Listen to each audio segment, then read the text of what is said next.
여기 들어오신 분들은 다 저희 한국콘텐츠진흥원에 대해서 관심이 있어서 들어오신 게 맞겠죠?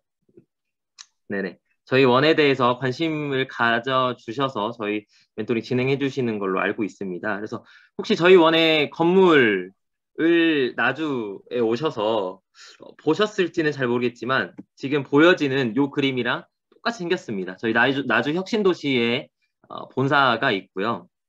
그러면 저희 원에 대해서 좀 간략하게 소개를 드리도록 하겠습니다. 저희 원은 문화 콘텐츠 산업에 대하여서 진흥을 하기 위한 기관이고요. 문화 콘텐츠 산업 진흥을 위한 기관으로서는 저희 원이 유일무이합니다. 저희 원밖에 없다고 생각을 해주시면 좋을 것 같아요. 추가적으로 저희 원 외에도 뭐 영화산업진흥원 뭐 등등이 있겠지만 저희 원처럼 포괄적인 전반적인 문화산업을 다루는 기관은 저희 원밖에 없다고 생각을 해주시면 될 것 같아요. 그래서 누구나 콘텐츠로 일상을 풍요롭게 라는 요 슬로건 가지고 저희가 콘텐츠 산업의 진흥을 위해서 나름대로 고군분투를 하고 있다고 생각을 해주시면 좋을 것 같습니다. 그래서요, 좀 간략한 개략적인 내용들을 말씀을 드리면 저희는 문화체육관광부 산하기관입니다. 산하기관이고요. 저희가 1년간 운영하는 예산은 약 5천억 원 정도. 금년에는 조금 더 많은 금액이지만 요거는 이제 2021년 기준으로 약 5천억 원 정도 저희가 운용을 하고 있습니다. 그리고 본사는 나주 혁신도시에 있고요. 그 외에 서울에 5개 분원이 있고 해외 센터가 8개가 있습니다. 마지막으로 저희가 공공기관의 여러 가지 형태들이 있어요. 뭐 시장형, 뭐 여러 가지가 있겠지만 저희는 이제 위탁 집행형 공공기관입니다. 그래서 위탁 집행형 공공기관이 무엇인지를 아시면 저희 원에 대한 특성이 조금 더 명확해질 것 같아서 설명을 좀 드릴게요. 위탁 집행형 공공기관이라 함은 이제 정부 혹은 상위 기관들이 하지 못하는 일들에 대해서 물론 이제 문화체육관광부가 콘텐츠 산업 진흥을 위해서 힘써 주시면 좋겠죠. 하지만 저희 문화체육관광부가 해야 할 일들이 너무너무 많습니다. 그렇기 때문에 이 예산을 조금 더 현장에 적합하게 운용하기 위해서 하위 기관에게 위탁 형식의 예산을 내려준다라고 생각을 해주시면 좋을 것 같아요. 그래서 사실상 문화체육관광부가 해야 하는 일들에 대하여서 저희가 보다 전문적으로 위탁받아서 그 예산들을 집행하는 공공기관, 그게 바로 위탁 집행형 공공기관입니다. 그래서 위탁 집행형 공공기관으로서 저희가 가지는 특징으로는 실무형 공공기관이라는 특징이 있어요. 뭐 예를 들어서 관리형 공공기관의 예시로서 뭐 한국전력을 예시로 들면 한국전력 같은 경우에는 전력의 안정적인 수급이라는 뭐 단일 목표를 가지고 가장 위에서부터 아래쪽으로 쭉쭉쭉 내려오는 그 목표에 대한 관리가 중요한 그러한 기관이라고 보시면 될 것 같은데 저희는 실무형입니다. 위탁받은 예산들을 각각 개인들이 사업을 꾸려나감으로써 그래서 각각 파트들, 각각의 분야에 맞게 사업을 꾸려나감으로써 이 예산들이 잘 사용될 수 있도록 그렇게 진행을 하는 기관이라고 보시면 될 것 같아요. 방금 말씀드린 것처럼 각 개인들이 각각 사업을 꾸려나가는 형태이기 때문에 개인 프로젝트 위주이고요. 그러다 보니 무언가 수직적인 업무 구조가 아니라 다 개별 수평적인 구조를 가지고 있다고 생각을 해주시면 좋을 것 같습니다. 그럼 저희 원이 하는 일들은 무엇이냐 설명을 드리도록 하겠습니다. 먼저 첫 번째로는 지원 사업입니다. 가장 저희 예산 중에서 가장 큰 부분을 차지하고 있는 사업이라고 생각을 해주시면 좋을 것 같습니다. 지원 사업에는 직접 지원과 간접 지원 이렇게 두 가지로 크게 나뉘어지는데 직접 지원 같은 경우에는 지원금을 내보내는 형식. 네. 뭐 업체별로 어떠한 프로젝트에 있어서 기획 혹은 뭐 실행 계획을 저희 쪽으로 제출을 해주시면 그 계획에 맞는 지원금을 지원해드리고 그 지원금이 잘 운용될 수 있도록 도와드리는 그게 직접 지원이고요. 간접 지원은 어떠한 지원이냐? 여러 가지 인프라 혹은 뭐 매칭 뭐 이러한 여러 가지 행사를 통하여서 간접적으로 지원하는 것이 저희 간접 지원입니다. 그래서 요로 직접 지원과 간접 지원이 포괄한 이 지원 사업이 저희 원에서는 가장 많은 예산 부분을 차지하고 있습니다. 그래서 단순히 지원을 하는 것이 아니라 각 콘텐츠 산업이 어떻게 하면 효율적으로 진행할 수 있을지 각 단계별로 저희가 사업들을 구성을 합니다. 여기 좌측에 보시면 성장 단계별 지원이라고 요 도표가 보이실 거예요. 간략한 예시이긴 하지만 저희가 아이디어 단계부터 성숙 단계까지 각 단계별 맞는 사업들을 저희가 구상하고 기획하여서 그 사업에 맞게끔 지원금을 나가는 이러한 형태의 사업이 바로 지원 사업입니다. 그래서 뭐 너네가 어떤 지원을 했어? 라고 물어보신다면 저희가 몇 가지 저희가 지원한 사업에 대한 예시들을 좀 말씀을 드릴 수 있어요. 극한 직업 보셨나요? 뭐 보신 분들도 계실 거고 안 보신 분들도 계실 거예요. 태양의 후예도 마찬가지고 모바일 배틀그라운드도 마찬가지겠지만 요 세 작품은 모두 저희 지원 사업에 지원을 받은 그러한 예시들입니다. 조금 더 많은 예시들을 보여드리면 이거 본 것 같아. 이거 봤었어. 라고 하는 크고 작은 문화산업 콘텐츠들이 있을 거예요. 그래서 저희가 워낙 많은 장르들을 다루다 보니까 다양한 장르의 결과물들이 저희 지원 사업을 통하여서 탄생하고 있다라고 알아주시면 좋을 것 같습니다. 그 다음 저희가 하는 일이 무엇이냐? 연구 및 포럼이에요. 기관들 중에서는 저희 직속 팀으로서 별도의 그 본부로서 정책 연구를 하는 본부가 구성되어 있는 기관은 아마 크게 많이 없을 거라고 생각을 합니다. 저희는 이제 콘텐츠 산업이라는 조금 특수한 산업군을 다루다 보니까 저희 자체적인 본부로서 정책 연구를 하는 본부가 있습니다. 그래서 이 정책 연구를 하는 본부에서 자체적으로 박사님들께서 지속적으로 이 산업에 대한 연구들을 진행을 하시고요. 이것에 대하여 결과물들을 매년 발간물로서 발간하고 정책 포럼을 통하여서 소개해드리는 그러한 역할들을 저희가 또 진행을 하고 있습니다. 또 마지막으로 무슨 일을 하느냐.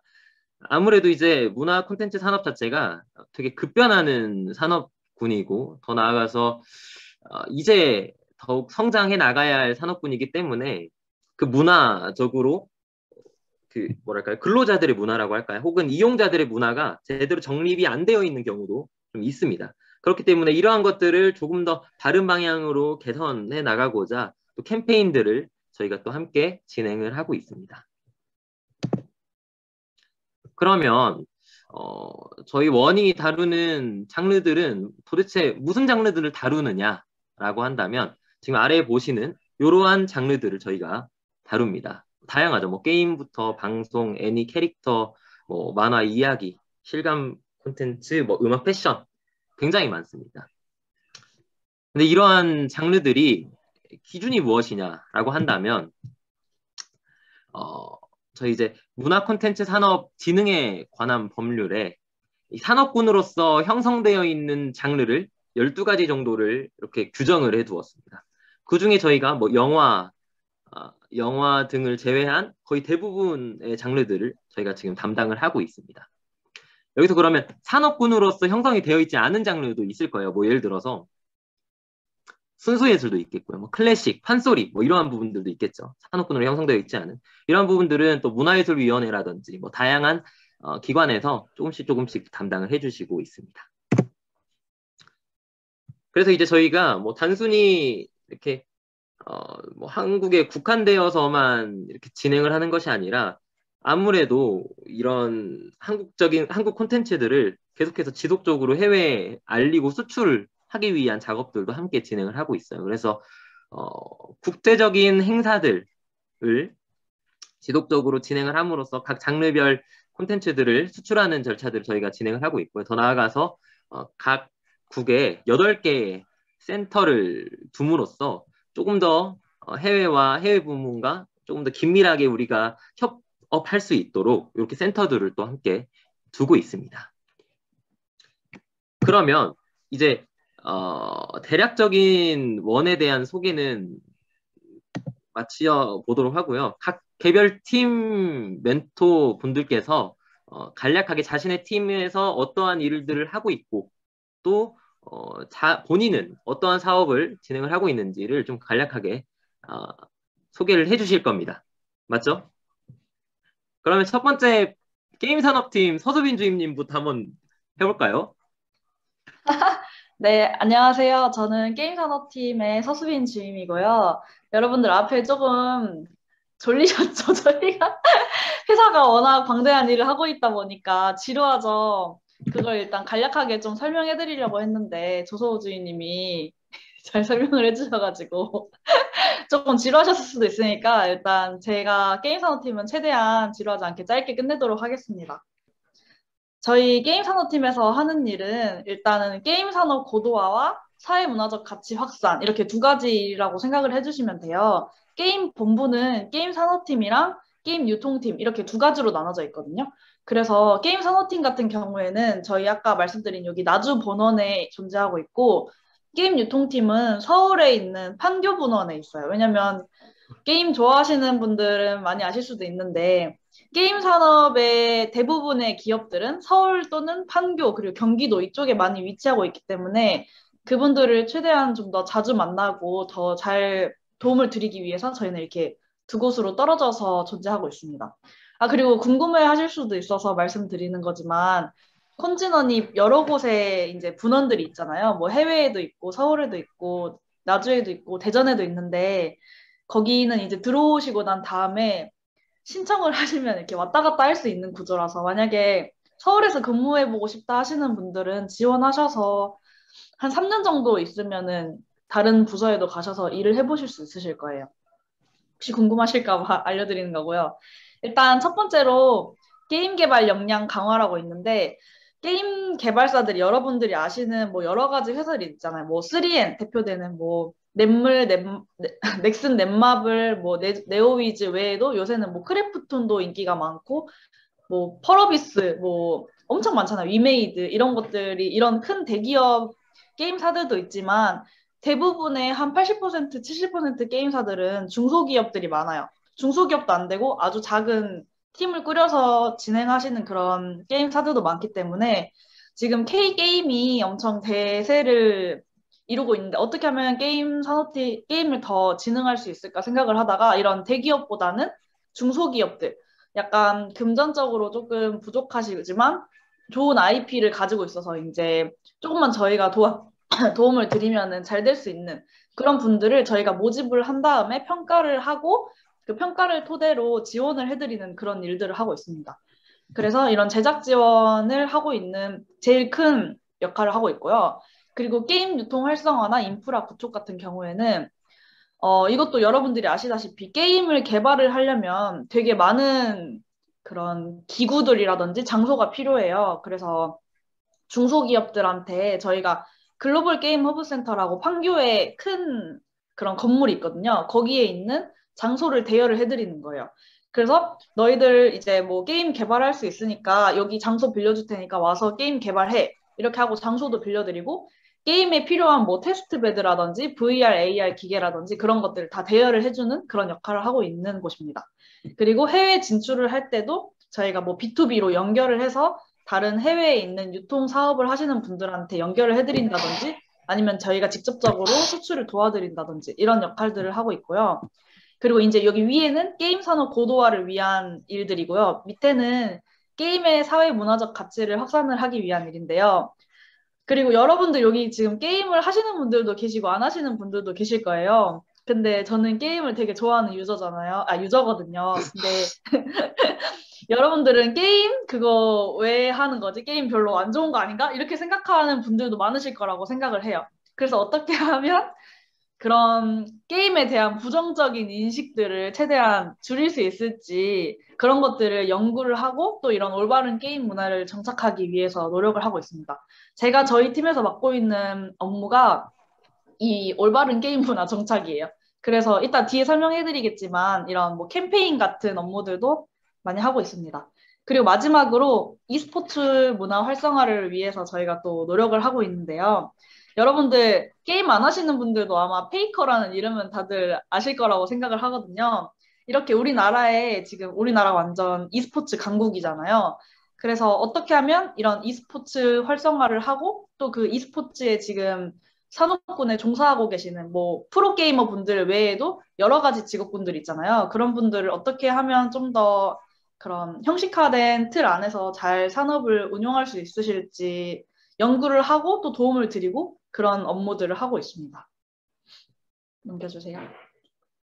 이게 저희 게임 산업팀과 게임 유통팀에서 하고 있는 업무들을 간단하게 쓴 건데 그냥 간단하게 아까 말씀드린 것처럼 게임 기업 육성, 이건 이제 지원 사업이죠. 그리고 게임 콘텐츠 제작 지원, 이것도 저희가 공모를 받아가지고 평가를 하고 돈을 드린다든지 아니면 다른 방안으로 도움을 드리는 이런 지원들을 하고 있고요. 건전 게임 문화 활성화, e스포츠 활성화 지원, 아케이드 게임 활성화 지원, 이런 업무들을 하고 있습니다. 그리고 서울 판교에 있는 게임 유통팀에서는 글로벌 게임 허브 센터라고 그 장소 대여해주는 곳, 거기를 운영하고 있고요.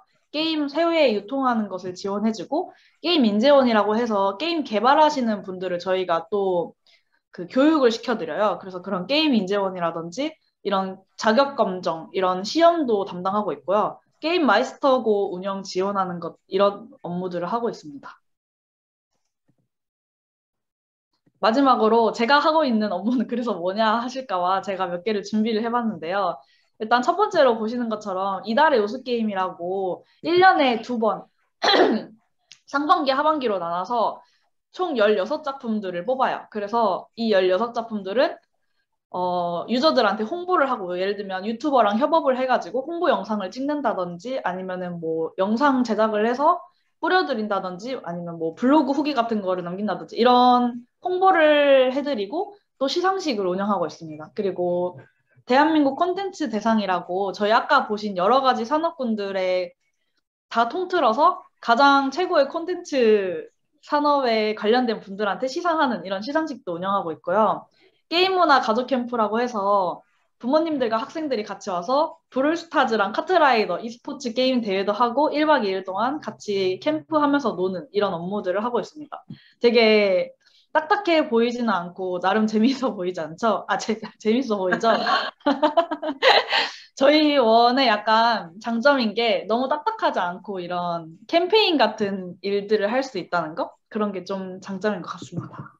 여기까지 게임 산업팀 설명이었고요. 다음에 이거는 Q&A 중에 미리 받은 질문인데 게임 콘텐츠 제작 지원, 게임 기업 육성 등 사업을 수행하려면 단순히 여러 게임을 해보는 것보다 다른 능력이 필요해 보이는데 어떠한 능력이 필요할까요?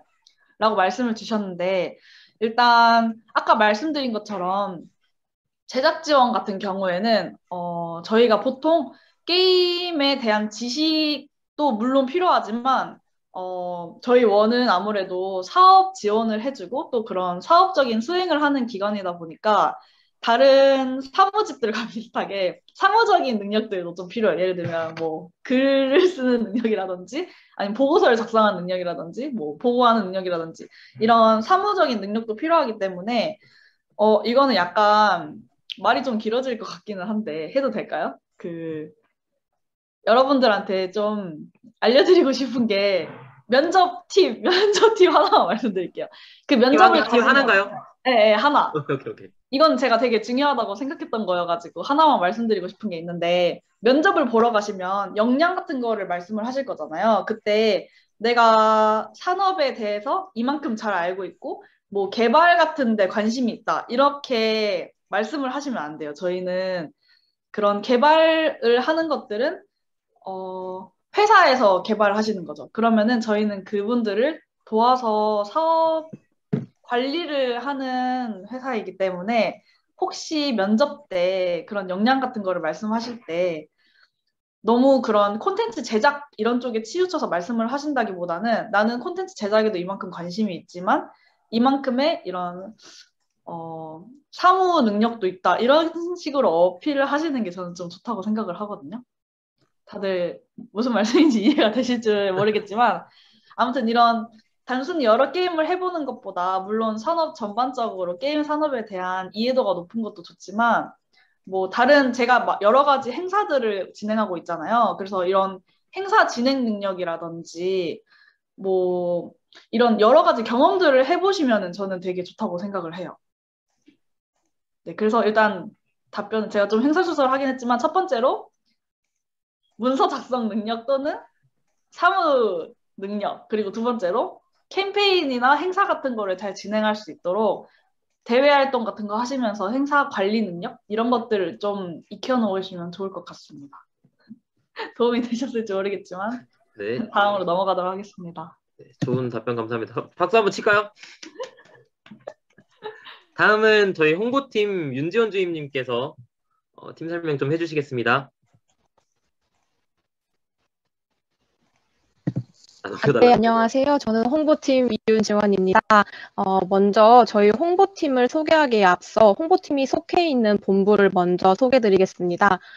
저희는 원장님 직속 부서로 전략혁신본부가 있고 전략혁신본부 안에 경영평가와 그리고 뭐 기관의 목표라든지 전략, 미션 등을 이렇게 수립하는 경영전략팀이 있고요.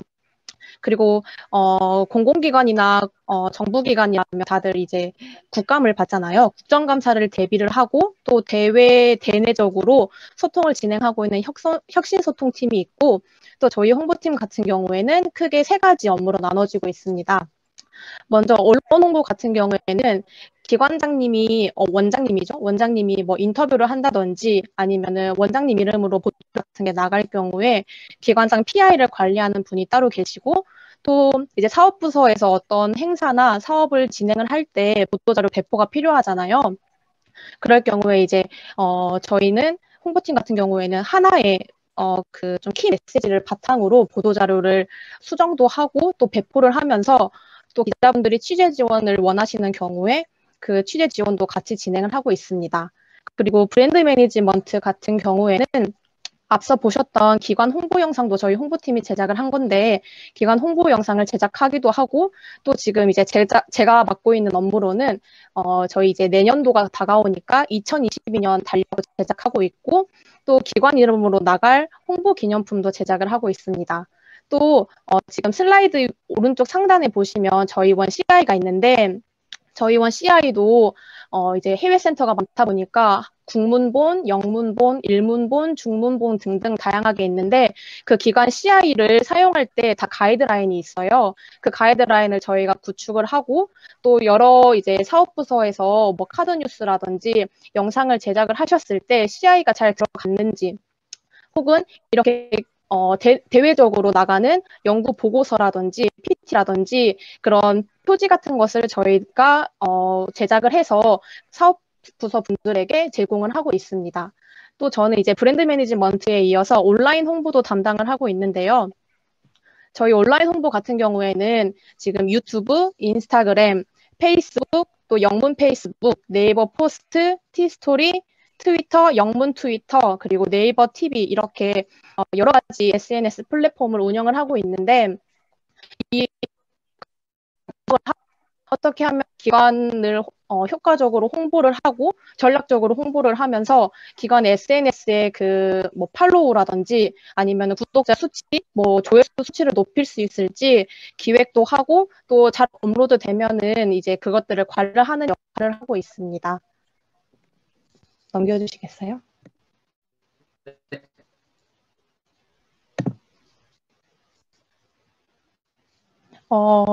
일단은 홍보팀 관련해가지고 질문이 한 3개 정도 있는 것 같았는데, 일단 제가 생각나는 질문은 이거 말고도, 홍보팀은 직접 뭐 제작물을 제작을 하는 건지에 대한 질문이 있었어요. 사실 저도 입사하기 전에 이제 홍보팀에 굉장히 관심이 많았고, 내가 뭐 영상이라든지 뭐 카드뉴스 같은 거를 잘 못 만들면 홍보팀에는 갈 수 없는 걸까라는 고민을 많이 했었는데, 직접 이제 홍보팀에 와보니까, 저희는 이제 죄송합니다.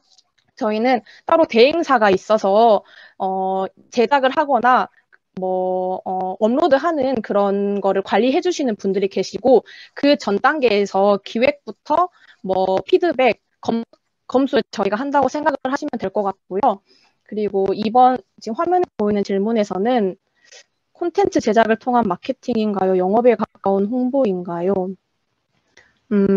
사실 영업은 마케팅에 좀 더 맞는 것 같긴 한데, 정리하자면 홍보팀은 콘텐츠 제작을 하기는 하지만 직접적인 그 영상 편집을 하거나 뭐 자막을 달거나 이런 식의 제작은 아니고, 기관을 어떻게 하면 효과적으로 대중분들에게 보여줄 수 있을지 전략을 수립을 해서 각각의 플랫폼에 맞게 하고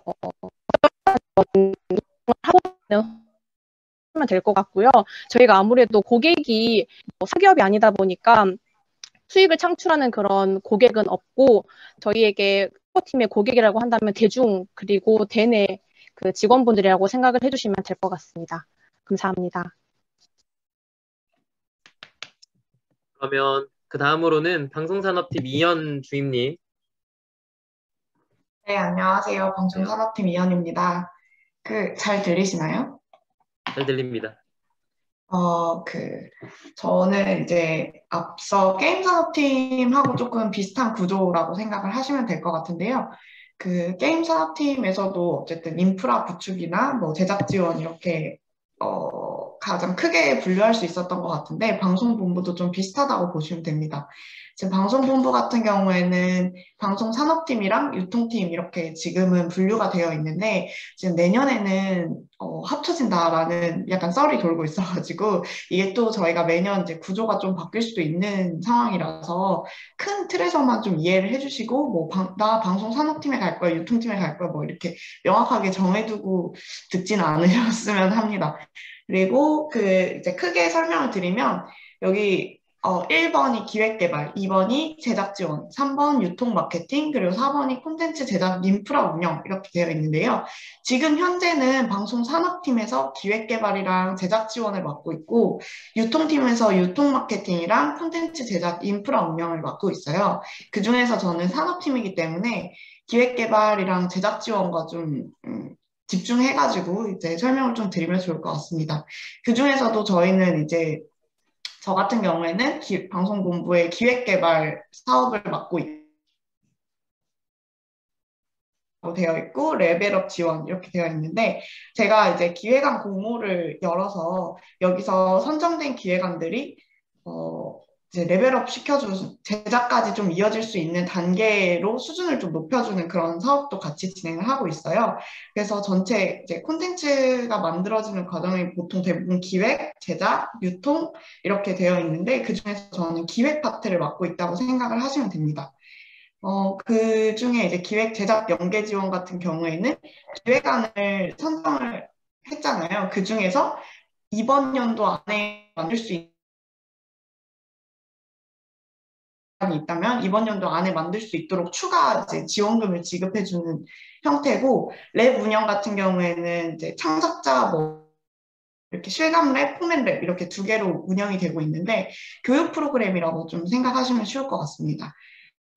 지원 사업이 저도 방송본부에서 제일 큰 사업인데, 제작 지원 사업 같은 경우에는 어느 정도 한 30% 정도 완성이 돼 있고, 뭐 방송 채널에 좀 계획이 되어 있는 그런 작품들, 그 정도 수준들의 작품들에게 좀 뭐 최대 4억 원 정도 이제 저희가 지원금을 지급을 해가지고 제작 비용에 조금 보탬이나 제작 인프라 운영 같은 경우에는 말 그대로 유통 쪽이라고 생각을 하시면 돼서, 이거는 제 담당은 아니라서 조금 궁금하시면 이따가 또 심도 있게 좀 물어보시면 답해 드리도록 하겠습니다. 여기서 이제 중요한 키워드들을 제가 아래 지금 적어놨는데, 기획, 제작, 유통의 콘텐츠 전 제작 과정을 이제 지원한다라고 생각을 하시는 게 제일 좋고요. 이거를 좀 저희 이제 팀에서 조금 꽂혀있는 말이 있는데, 뭐 콘텐츠 가치사슬 구조에 따른 뭐 제작 지원 이런 식으로 키워드를 하거든요. 그래서 뭐 자기소개서나 이런 거에 조금 녹이셔도 좋을 것 같고, 이제 저도 되게 많이 질문을 듣는 것 중에 하나가, 방송산업팀에서는 방송 영상, 뭐 드라마 이런 거를 제작을 하나요? 이런 걸 되게 많이 여쭤보시는데, 저희도 마찬가지로 제작 지원 형태라서 그냥 돈 주는 그런 사업을 제일 많이 한다고 생각을 하시면 되고, 주요 지원 대상이 아무래도 중소방송 영상 제작사, 일면 중소기업을 뜻하거든요. 영상을 제작하는 중소기업을 지원한다고 생각을 하시면 되고, 방송사를 지원하는 경우에는 진짜 한정적으로 사업이 제한이 되어 있어서 어, 거의 대부분은 중소제작사를 대상으로 지원을 한다고 생각을 하시면 됩니다. 그래서 아까 뭐 그 저희 기관 소개할 때 뭐 태양의 후예 이런 거 나왔잖아요. 그 태양의 후예 같은 사업은 절대 지원할 수 없고요. 지금 완전 초기 단계 그 중소 영세 제작사를 지원을 해가지고 그 정도 태양 홍보를 하게끔 하는데, 대표적인 예가 지금 KBS에서 방영되고 있는 연모도 저희가 이번 제작 지원 사업의 대표작이고, 또 그 실감 뭐 다큐멘터리 이런 거 지금 TV에서 방영하고 있는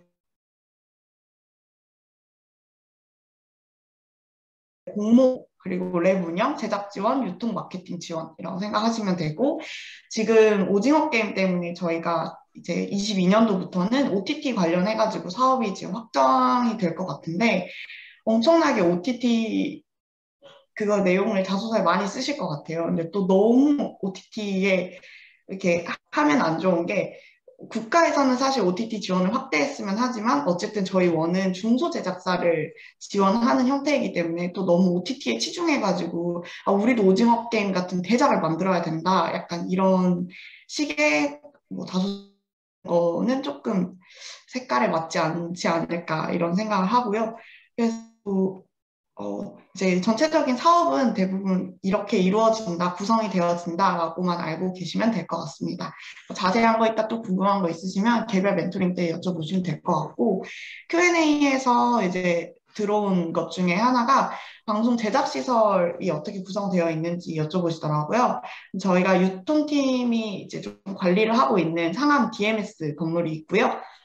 상암 그 미디어시티역 가시면 MBC 뭐 YTN 이렇게 쭉 늘어져 있잖아요. 그 중에 이제 건물 하나 보이실 텐데 저희 건물이고, 여기에서는 이제 중소 스튜디오를 운영을 해가지고 저희 DMS에서 관리를 한다고 생각을 하시면 되고, 이것도 마찬가지로 제작사들이 뭐 촬영할 공간이 내부 스튜디오나 이런 거 대여 비용이 너무 비싸기 때문에 저희 쪽에서 네, 저희 쪽에서 이렇게 대여해준다고 생각하면 되고, 스튜디오 키 부분은 지금 대전에 이제 엄청 크게 지어져 있는데요. 여기에서는 이제 중대형 스튜디오다 보니까 오징어 게임, 승리호 이런 장면들이 이제 스튜디오 큐브에서 좀 지원이 됐다고 생각을 하시면 됩니다. 네, 저는 여기서 이제 마치도록 하고요. 다음 그러면 콘텐츠 수출팀 공소연 주임님 해주시겠어요?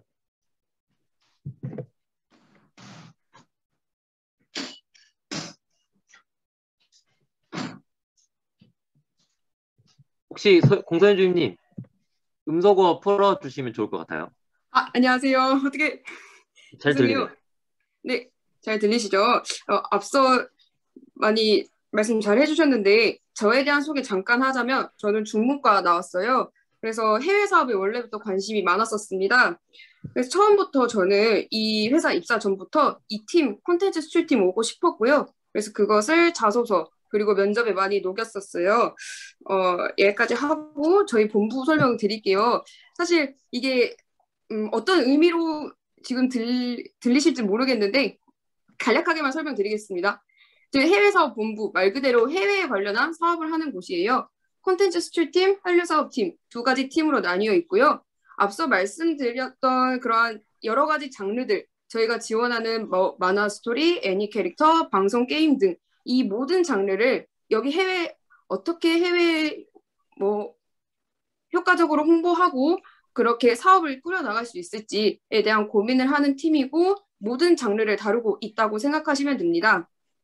제가 속해 있는 콘텐츠 수출팀은 크게 두 가지 유닛으로 나뉘어 있어요.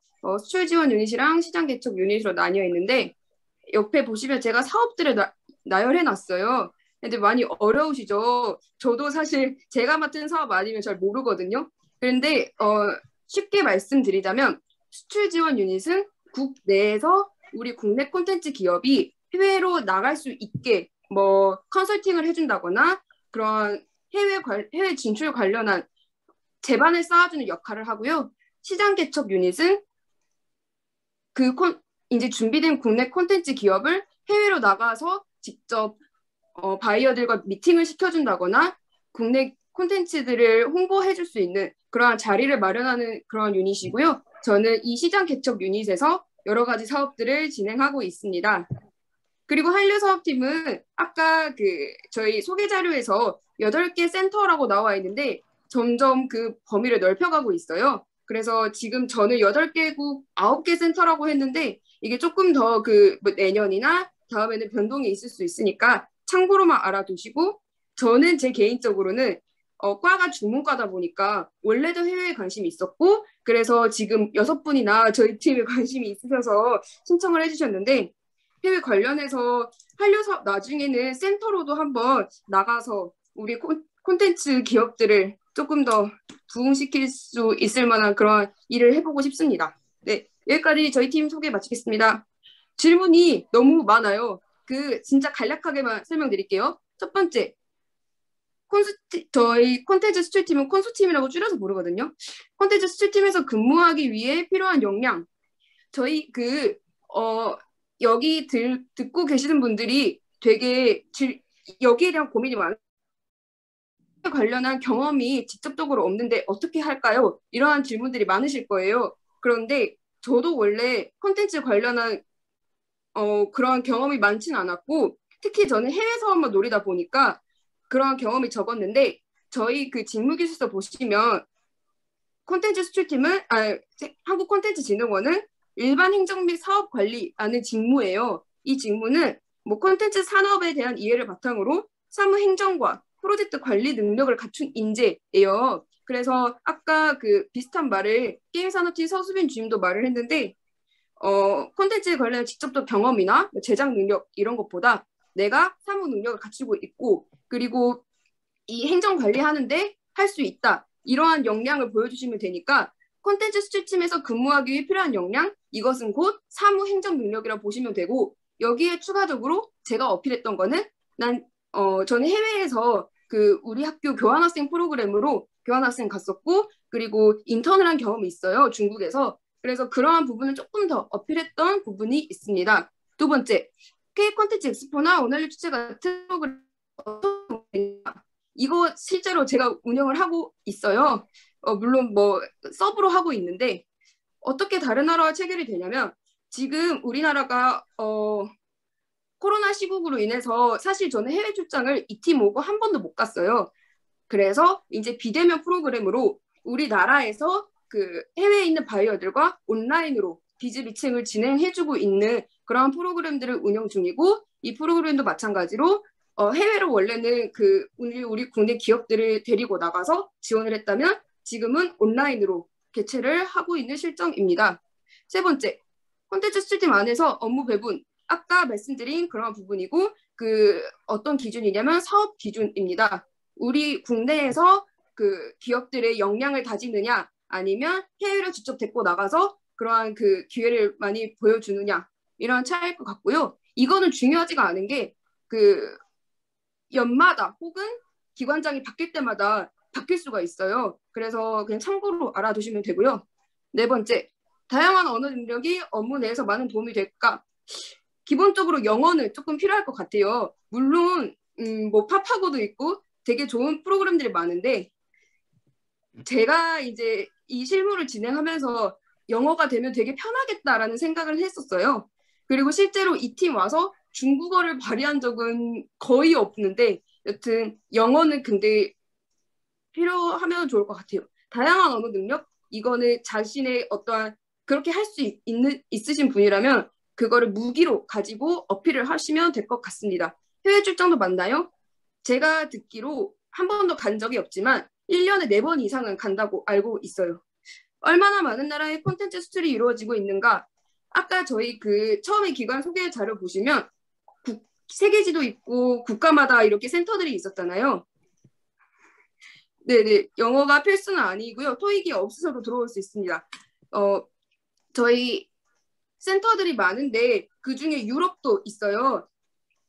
되게 지금 우리 원이 타겟팅을 하고 있는 것은 신남방, 신북방이라고 불리는 동아시아 지역이나 아니면 막 러시아, CIS 이런 부분들을 되게 콘텐츠 신흥 시장으로 잡고 있고 유럽 국가들도 연결이 되고 있는 추세에 맞습니다. 이거는 유튜브나 넷플릭스처럼 글로벌적인 OTT나 이러한 성장으로 인해서 이제는 제 개인적인 생각에는 콘텐츠에 대한 국경이 없어진 것 같아요.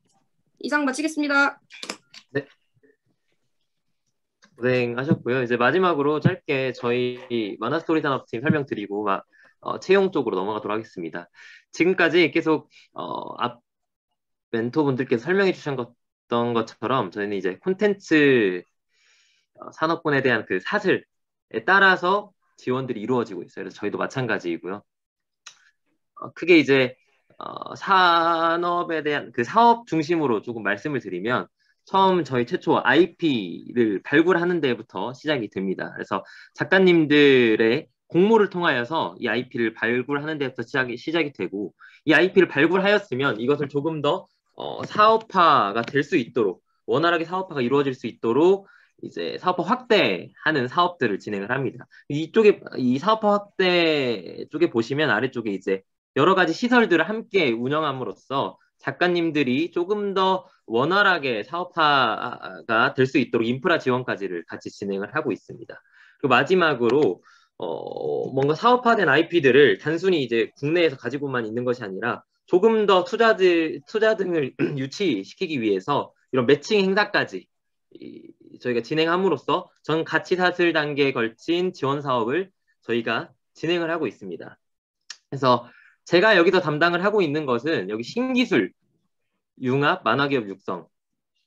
저희 만화 IP와 신기술이 합쳐진 형태의 콘텐츠를 제작하는 그러한 제작 지원 사업이고요. 또 하나는 아까 말씀드린 캠페인을 진행을 저희 원에서 하고 있다고 말씀을 드렸는데 저희가 이제 불법 웹툰에 대하여서 불법 유통 사이트 이용이 되게 성행하고 있어요. 그래서 여기에 대한 근절을 독려하는 캠페인을 현재 진행을 함께 하고 있습니다. 그리고 추가적으로 또 하나는 이제 자율형 만화 해외 프로모션이라는 사업인데요. 요거는 해당 만화 IP에 대하여서 해외에 프로모션을 기업들이 하게 될 때 이 프로모션 계획에 대해서 자율적으로 구성하여서 저희 쪽으로 계획서를 제출해 주시면 거기에 대한 프로모션 비용을 지원하는 그러한 사업을 제가 담당을 하고 있습니다. 그래서 이따가 만화스토리 산업팀에 대한 자세한 내용들은 추가적으로 더 말씀을 드리고요. 저한테는 어떻게 배정 받으신 건가요? 부서원은 몇 명인가요? 부서분이 이런 걸 저한테 물어보셨어요. 그래서 제가 설명을 드리자면 어떻게 배정 받으신 건가요? 제가 이제 웹툰을 열심히 보고는 있지만 배정에 있어서 제가 어떻게 받은지 이는 잘 모릅니다. 저는 사실 음악 패션 산업팀을 지원을 했고요. 그 옆에 있는 만화스토리 산업팀으로 발령을 받게 되었습니다. 그래서 어떻게 배정받으신 건가요? 잘 모른다. 그리고 부서원은 몇 명인가요? 저희 부서원은 현재 10명이고요. 부서 분위기는 어떤가요? 아까 말씀드린 것처럼 저희가 각계 사업 중심이라다 보니까 되게 수평적이고 편하게 조금 더 수평적으로서 소통하는 그러한 분위기입니다. 그리고 마지막 질문이 조금 중요할 것 같은데 어느 한 멘티분께서 이렇게 웹툰 작가의 이 처우에 대해서 걱정해 주시는 멘티님께 이제 계셨습니다. 그래서 제가 말씀을 드리자면 아까 방금 전 페이지에서 저희 사업들을 설명드리면서 저희는 특징이 IP에 대한 가치 사슬 중심이에요. 작가님들을 이렇게 끌어주는 형태의 사업보다는 IP에 대한 활용들, IP가 어떻게 하면 활용되고 수출되어질 수 있을지에 대한 IP 중심 사업을 저희가 진행을 하고 있습니다. 그러다 보니까 작가님들에 대한 직접적인 지원은 사실상 이루어지지는 않고 있어요. 저희 팀에서는. 다만 작가님들 대상의 지원 사업들은 저희 이제 부천에 있는 만화영상진흥원이라는 기관에서 작가님 대상 지원 사업들을 별도로 진행을 하고 있습니다. 그래서 이렇게 두 기관이 한쪽은 작가님 대상 지원 사업, 한쪽은 IP 중심의 지원 사업 이렇게 나눠서 진행을 하고 있습니다. 다만 저희 이제 캠페인이나 아니면 작가님들이 조금 더 공정계약을 할 수 있도록 공정계약서를 독려하는 이러한 형태의 사업들은 저희가 지속적으로 진행을 하고 있습니다. 네, 장점이 나와버렸네요. 저희 어찌됐든 이렇게 해서 개별 팀 설명을 좀 마치고요. 방금 말씀드린 것처럼 저희는 되게 수평적이고 유연합니다. 뭐 복장, 뭐 이런 부분들에 있어서 굉장히 유연합니다. 그래서 타 기관 대비 그런 부분들이 장점이라고 할 수 있겠고요. 그 외에도 조금 더 잦은 출장이나 아니면 저희가 맡고 있는 산업군이 문화 콘텐츠에 일하다 보니까 타 기관들에 비해서는 업무가 지루하지 않고 재미있을 수 있다라는 것이 어쩌면 장점일 것 같아요. 그러면 이제 어떻게 하면 이 회사에 들어올 수 있는가라고 저희 이제 채용 절차에 대해서 설명을 좀 드릴 텐데 시간이 좀 많이 흘러간 관계로 오피셜한 부분들만 추려서 말씀을 드리겠습니다. 우선 경쟁률을 보고 가야지 의욕이 살짝 꺾이죠. 2020년도, 2021년도 경쟁률 한번 보고 가겠습니다. 2020년도는 저희가 입사한 해이고요. 151대 1의 경쟁률을 기록했습니다. 그래서 그런가 보다라고 하고 있었는데 2021년도 조금 더 열화와 같은 성원에 힘입어서 저희가 222대 1의 경쟁률을 저희가 기록을 하게 되었어요. 그래서 각자 저희 멘토들도 아마 그렇게 생각할 거예요. 오, 내가 151명 1대1을 뚫고 들어올 만한 인재인가? 라는 생각들을 다들 하시잖아요. 왜 우리가 이런 인재인가? 하지만 뭐 경쟁률이 이렇다는 거 참고로 알아주시면 좋을 것 같습니다. 경쟁률이 중요한 게 아니니까요. 저 다음 하고 이제 싶은 말이 있어요. 아, 네, 뭔데요? 그 전대 가점에 대해서 설명 좀 해주시죠. 아, 저희 이제 서류부터 이제 해가지고 설명을 좀 드리도록 하겠습니다. 됐죠? 저희 이제 서류 절차예요. 서류 절차 같은 경우에는 뭐 늘 여러 기관들을 지원하시면서 아셨겠지만 자기소개서와 저희 이제 정량적인 역량들을 중심적으로 자기소개 서류 절차가 진행이 됩니다. 그리고 간략하게 저희 2020년도 채용 절차 때의 문항들이고요. 일단은 빠르게 보면서 좀 넘어갈게요. 그냥 참고만 하시라고 하겠습니다. 이러한 4가지 항목으로서 저희가 이제 채용 서류 절차가 진행이 됐고요. 다음은 이제 필기입니다. 필기는 저희가 이제 NCS 100%로 진행이 됩니다. 그래서 NCS 100%이고 총 5개 영역, 그리고 각 영역당 20문항, 그리고 20문항에 대해서 15분씩 시간을 줍니다. 그리고 포인트가 어디 있냐면 이 두 번째 줄에 있어요. 이 15분이라는 시간이 넘어갈 시에는 그 영역에 대해서는 문제를 풀 수가 없습니다. 무조건 그 다음 영역으로 넘어가야 해요. 그래서 이러한 시험의 형태다 보니까 정말 중요한 것이 이제 이 문항에 대해서 먼저 빨리 파악하는 것. 이걸 내가 풀 수 있을까, 못 풀까를 빨리 파악하고 빠르게 넘어갈 수 있는 판단이 되게 중요하고요. 어떻게 하면 잘 찍을까 고민하는 것, 전략을 짜서 가는 것도 굉장히 중요하다고 생각을 합니다. 그래서 저희 원 NCS 형태와 거의 흡사한 형태의 NCS 문제가 저기 상공회의소 K-테스트랑 ORP 연구소. K-테스트는 저희 출제였죠. 그렇죠. 상공회의소 K-테스트는 저희 출제이고요. ORP 연구소 이렇게 두 NCS가 저희 NCS와 비슷한 형태를 띠고 있습니다. 그래서 이것도 술술술 보면서 넘어가면 좋을 것 같습니다. 차후에 개별 멘토링 할 때 조금 더 상세히 설명 부탁드릴게요. 멘토님들께. 그다음에 이제 면접입니다. 저희는 이제 1, 2차 면접으로 진행을 하였어요. 잠시만요. 면접 이전에 아까 전에 서수빈 주임님께서 말씀해주신 저희 지역인재 가점에 대해서 말씀을 드릴게요. 전남대학교 학생들에게는 이제 지역인재 가점이 적용이 되고요. 서류, 필기 각각 5%인가요? 네. 서류 전형, 필기 전형 각각 5%씩 이제 가점이 반영이 됩니다. 그래서 5%가 굉장히 큰 비중을 차지해요. 그러다 보니까 이러한 것들을 잘 활용해서 채용 절차를 진행해 주시면 좋을 것 같습니다.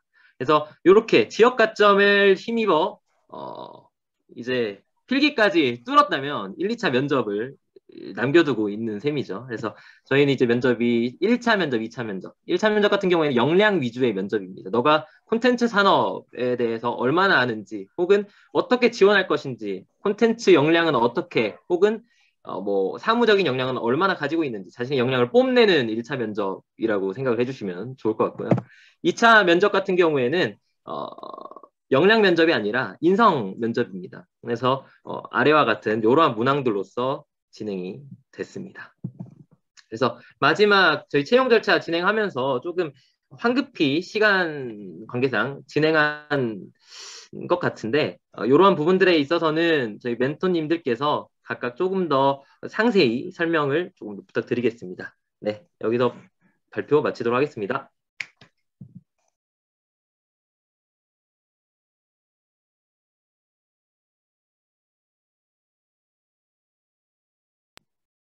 됐죠? 네, 이어서 하겠습니다. 그리고 저는 대학교 다니면서 인턴을 2번을 했어요. 한국마사회랑 한국전력공사 인턴 2번을 했고요. 그 말레이시아에 교환학생을 한 학기 동안 다녀왔습니다. 이게 저의 전체적인 스펙이라고 봐주시면 될 것 같아요.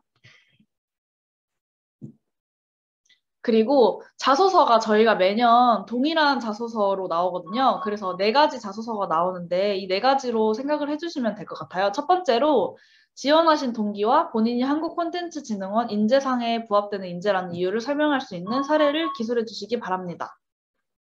삐삐삐 소리 저한테 나는 건가요, 혹시?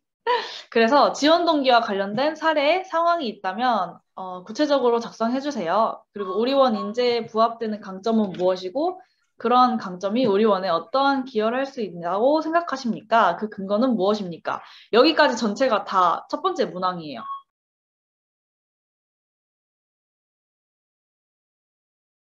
IP 중심의 사업들을 진행을 하고 있습니다.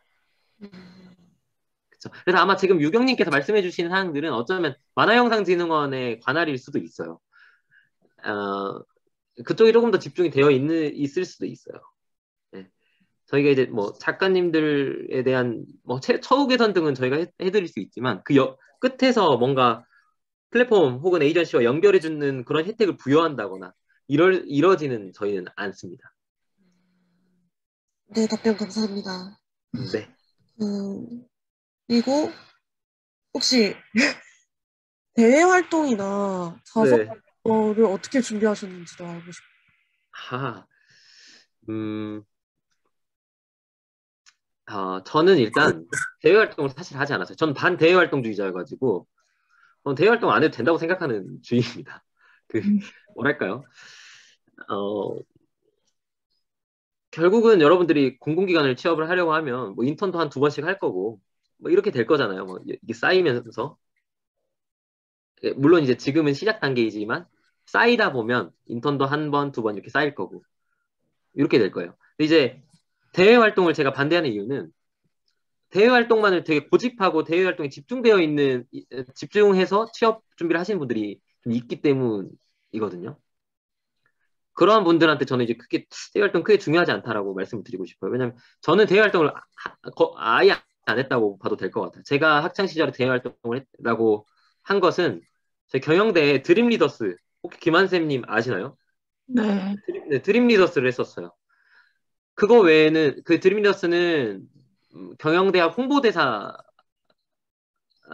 개념이에요. 그래서 그거 대외 활동 하나 하고 그 외에는 대외 활동을 아예 하지 않았습니다. 그리고 드림 리더스 사례도 자소서에 거의 쓰지 않아요.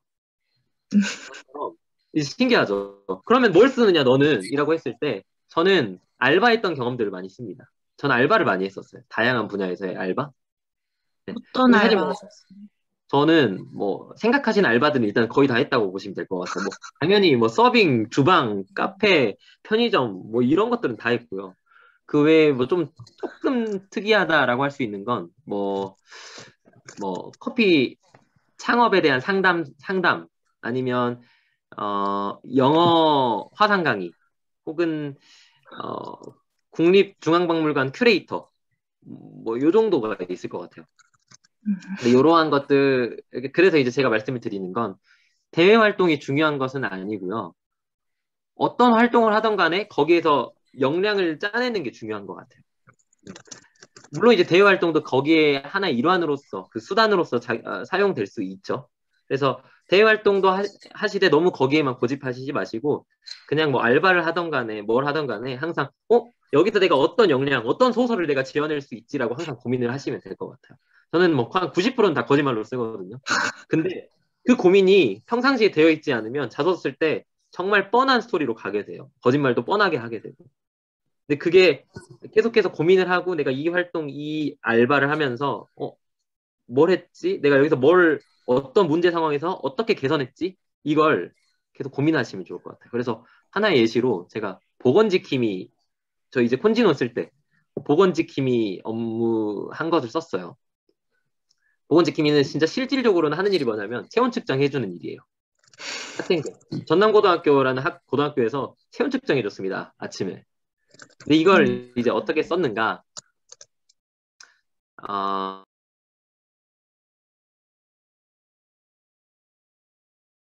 그 선정 과정을 봤거든요. 그냥 부장님들한테 그 기획안을 다 돌려요.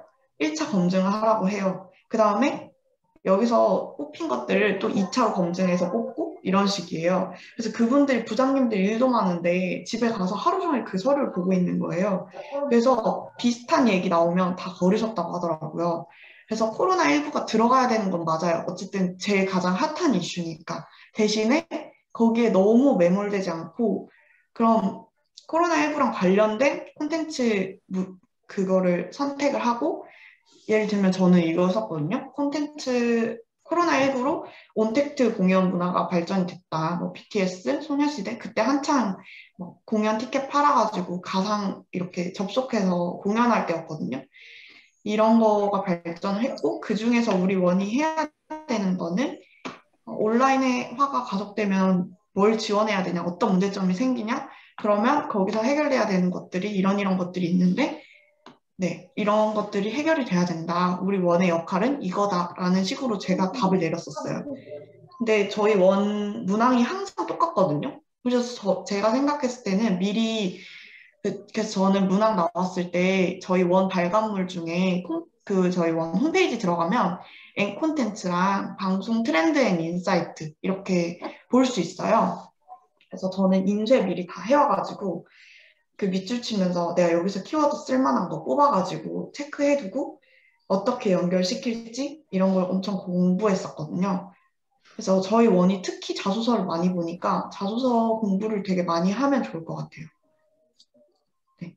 이거는 네, 만약에 조금 나중에 작성하다가 제가 이런 쪽으로 고민하고 있는데 이런 쪽으로 키워드 뽑을 만한 게 뭐가 있을까요? 이런 거 궁금하면 제 메일 주시 이따가 알려드릴 테니까 뭐 물어보시면 조금 자세하게 답변해드리면 좋을 것 같아요.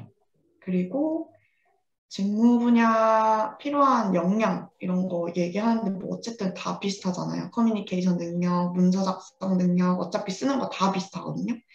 그거를 근데 내가 경험이 많이 없다. 제가 아까 말씀드렸잖아요. 전 작가 경험 외에 그냥 학교 일하고 뭐 학교에서 공부하고 그게 다거든요. 그렇다고 학점이 엄청 높지도 않아요.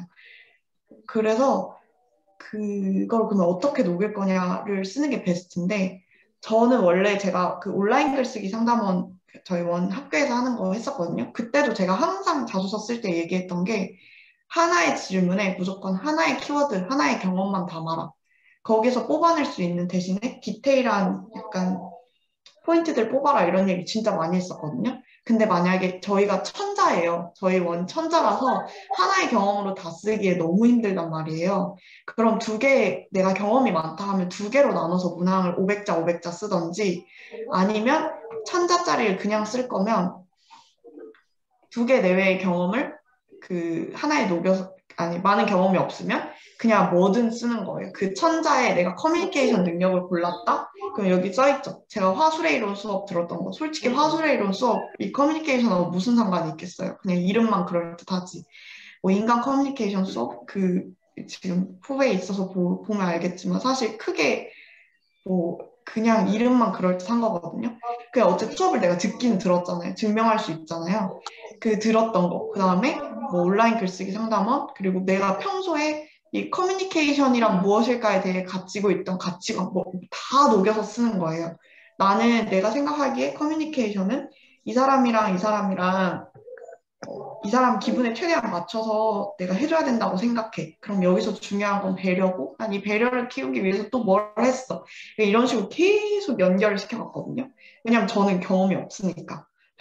근데 경험이 많은 아까 그 손수연님 같은 경우에는 경험이 많으시니까 많이 녹이면 사실 좋겠죠. 근데 경험을 그렇게 나열하는 것보다 사실 이 사람들이 느끼는 거는 얘가 어떤 가치관을 가졌고 어떤 인성을 가졌으면 이런 느낌이에요. 왜 얘는 이 경험을 통해서 그래서 뭘 배웠는데 얘가 느끼는 소통이란 뭔데? 라는 걸 좀 중요하게 보는 것 같거든요.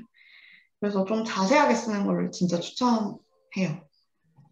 네. 이건 뭐 본인들 경험 녹이는 거라 뭐 이따가 뭐 저희 이런 경험 있는데 이거 어떻게 녹이면 좋을까요? 라는 거는 좀 자세하게 물어보시면 좋을 것 같고.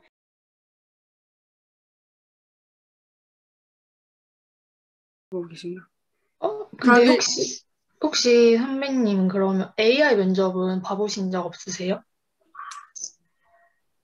제가 이제 취업 반년도 준비를 하다 보니까 너무 많이 떨어지는 거예요. 그래서 안 되겠다. 사교육으로 돌리자. 한번 방황을 한 적이 있거든요. 그때 이 아이를 봤었어요. 그 분기마다 합동 채용 설명회 공공기관 막 아니면 막 대기업 이런 것들이 있어요. 그때 AI 면접을 한미약품인가 거기랑 농협 금융권도 생각했었다.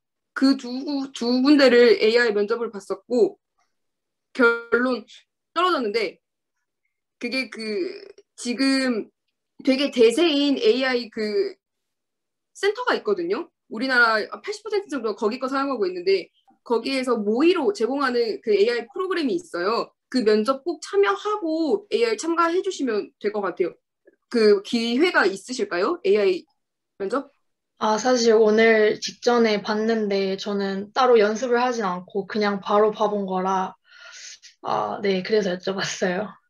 네네. 너무 지금 좋은 애티튜드가 좋으신데 기회 있으면 무조건 해보세요. 저는 네. 네, 솔직히 기업 가서 면접하는 거나 아니면 간단하게 면접하는 거 기회가 별로 없거든요. 근데 이거 네. 안 해보면 몰라요. 진짜 거의 막 내가 이렇게 말을 못했나 싶을 정도로 어쨌든 면접은 그렇고 근데 지금 다들 자기소개서 작성 단계이시잖아요. 제 자소서는 어떻게 모르겠어. 뭐 혹시 저 인문대인데 인문대 취업 동문 멘토링 아니다 취업 합격 수기 그 스토리를 쓴 적이 있거든요. 거기에 제 거 다 올라가 있어요. 이거 모르시나? 인문대학 그 사이트 가보시면 저희 그 인문대학 취업지원센터가 있고 거기 안에 취업 성공 스토리 그게 있어요. 거기에 저 여기뿐만 아니라 공공기관 아니면 공기업 그 대기업까지 우리 동문들이 있었던 자소서 면접 팁 이런 거 다 있거든요. 거기 제 거 그냥 서치하시면 다 있는데 그거 팁 솔직히 팁. 응. 혹시 이거인가요? 오! 여기. 오! 아, 그거예요. 제가 20년도 어디서 나셨어요? 다른 분들 알아야 되니까. 그 취업 진로센터? 거기서 상담 받았을 때 주셨던 것 같아요. 되게 요즘 그렇게 나눠주시는구나. 네. 그런 것들에 참고하셔서 특히 저는 제가 거기 쓰니까 실제로 거기 취업센터 선생님한테 전화가 왔거든요. 소연 동문에 대해서 질문이 있다. 누가 질문이 있다고 한다. 혹시 연결을 해도 되느냐? 그래서 제가 흔쾌히 허락해서 1대1로 전화로도 궁금하신 부분 제가 말씀 나눈 적이 있어요. 근데 사실 저도 취업 멘토링 이런 거 많이 참여했었거든요. 백도에서 막 하는 거나 그런 거.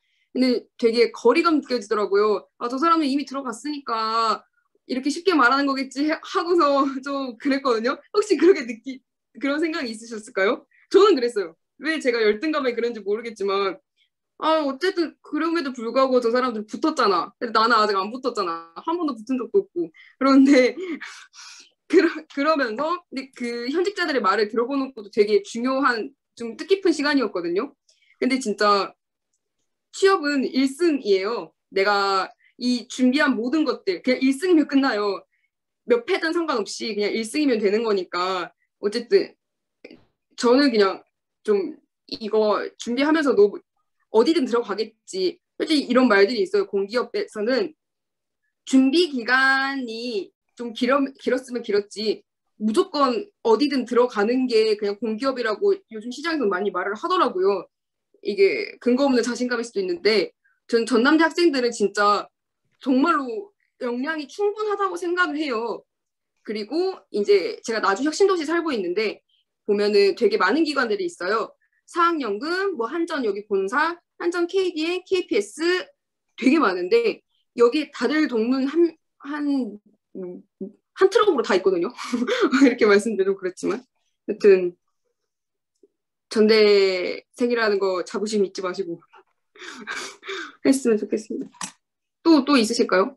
자소서는 메일로 보내드릴게요. 전 아직 공부를 시작 안 했다고 말씀드렸잖아요. 그래서 좀 그 갈피를 잡는 게 막막해요. 기관마다 과목도 다 조금씩 다르고 이걸 다 준비하기 어렵잖아요. 그래서 어떤 식으로 좀 갈피를 잡아야 하는지 여쭤보고 싶어요.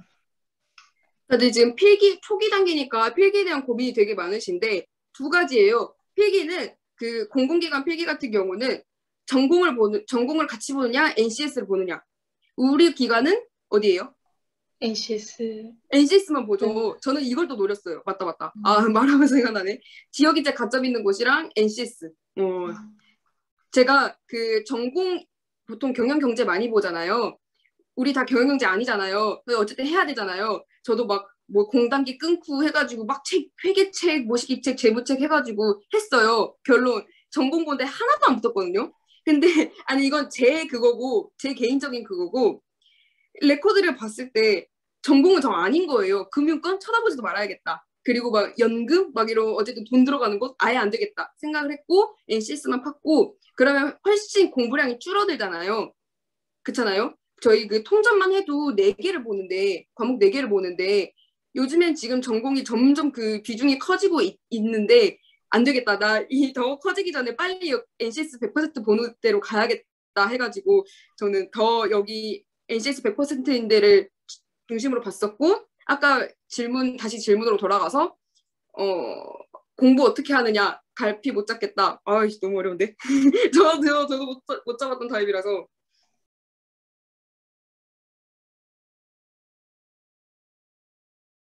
네네. 혹시 그 포스터에 과 이렇게 전공별 이렇게 나와 있으셨는데 혹시 어떤 건지 여쭤봐요. 저는 신문방송학과 졸업했고 경영학 부전공을 했습니다. 몇 가지 질문이 있어가지고 네네. 다 이렇게 할게요. 최근에 했던 사업 중에서 혹시 가장 기억에 남았던 사업 같은 거? 일단은 홍보팀에서 직접 기획을 하고 제작 컨펌까지 다 끝냈던 게 저희 유튜브에 혹시 보셨을지 모르겠지만 요즘에 공기업에서 ESG가 가장 핫하거든요.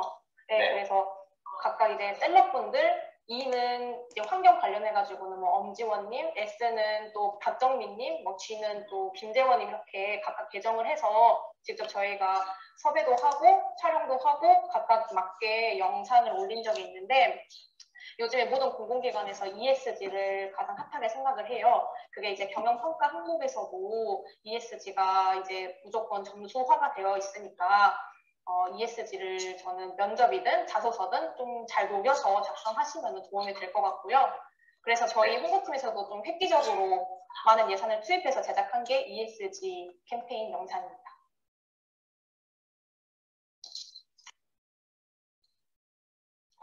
ESG에 관해서 좀 긍정적으로 평가하는 게 당연히 좋겠죠. ESG가 E는 뭐 친환경, 환경이니까 네네. 환경을 좋게 하자. 우리가 기관, 그래도 공공기관이니까 환경을 좀 더 좋게 할 수 있는 방법은 무엇일까? 그래서 제가 지금 달력이랑 홍보기념품 만들고 있는데 다들 친환경 제품으로 만들려고 하고 있고요. 그런 식으로 뭐 좋다 나쁘다가 아니라 ESG는 무조건 가야 하는데 좋다 나쁘다 그런 개념은 아니에요. 네. 그리고 혹시 그 홍보팀에서 어떤 능력이 가장 선호됐어요? 업무하거나 업무적인 면에서랑 또 그 사람을 처음 채용했을 때 면에 가장 보는 점 따로 말씀해 주세요. 일단은 먼저 SNS를 운영을 하고 있거나 네. 그리고 또 최신 트렌드를 아무래도 잘 알고 있으면 예를 들어 오징어 게임이 핫했다. 그러면 그 오징어 게임을 저희는 최대한 활용을 해서 영상이라든지 뭐 인스타그램 카드 뉴스라든지 이렇게 만들어서 빠르게 배포하는 그런 능력이 가장 중요할 것 같고요. 네. 그다음에 또 질문 하나는 또 뭐였죠? 영업 채용 면에서는 그렇게 볼 수 있고 또 그 실제로 만약에 회사에서 업무를 하는 데 가장 필요한 능력이 업무를 하면서 네. 그것도 가장 비슷할 것 같긴 해요. 네. 저희가 일단은 제가 아까 말씀드렸다시피 대행사가 있다고 했잖아요. 이제 어떻게 보면은 저희 외부 사람들인데 그분들과 커뮤니케이션 하는 것도 굉장히 중요하고 또 같이 그분들이랑 협업을 하는 거니까 협업 능력, 커뮤니케이션 능력을 어필하셔도 좋을 것 같아요. 이거는 사실 저희 기관이 뭐 홍보팀 그리고 만화팀, 사업팀 이렇게 따로따로 뽑는 게 아니라 직원을 채용을 하고 그 안에서 이제 각각에 맞는 스펙이라든지 아니면 과를 보고 배분을 하기 때문에 제가 말씀드린 그 뭐 커뮤니케이션 능력, 협업 능력은 다른 팀에서도 다 해당되는 능력이라서 그거는 공통적으로 어필하시면 좋을 것 같아요. 세세한 것도 좋으니까 물어봐 주셔가지고 좋은 결과 있으셨으면 좋겠습니다. 감사합니다. 사실 이전부터 이렇게 저는 신문방송학과여가지고 이제 저번에 네. 1학년들 그 취업 설명 네네. 오신 것도 만나뵈서는 따로 이렇게 이야기할 기회가 없었어가지고 네. 네. 그래가지고 오늘 되게 유익했던 것 같습니다. 사실 신방과가 무조건 홍보팀에 가냐, 뭐 방송산업팀에 가냐 이런 건 없고요. 저희 뭐 홍보팀에는 국문과 분들도 계시고 방송산업팀에 또 경영학과 분들도 계시고 신방과 분들이 오히려 다른 팀에 계시는 경우도 있어가지고 그냥 뭐 무조건 내가 이과에 나와서 연계된 이 팀에 가야겠다 생각하지 마시고 그냥 뭐 여러 가지 홈페이지나 좀 참고하셔가지고 내가 좋아하는 산업이 뭔지 이렇게 그게 제일 좋은 것 같아요. 안 그러면은 중간에 너무 힘들어질 수도 있어서. 이거는 혹시 정말 실례가 안 된다면은 저 저장에 거절하셔도 되는 건데 혹시 메일 주소라도 따로 받아서 나중에 궁금한 거 있으면 여쭤봐도 될까요? 여기 채팅방에 하면은 전체가 안 나오나? 네. 이 전체, 그래요? 여기만 하시면 이 방에서만 채팅이 되지, 전체로 가지 않습니다. 네네.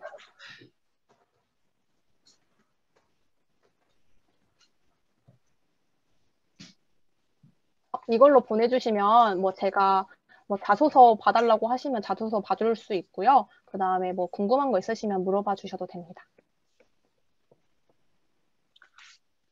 감사합니다.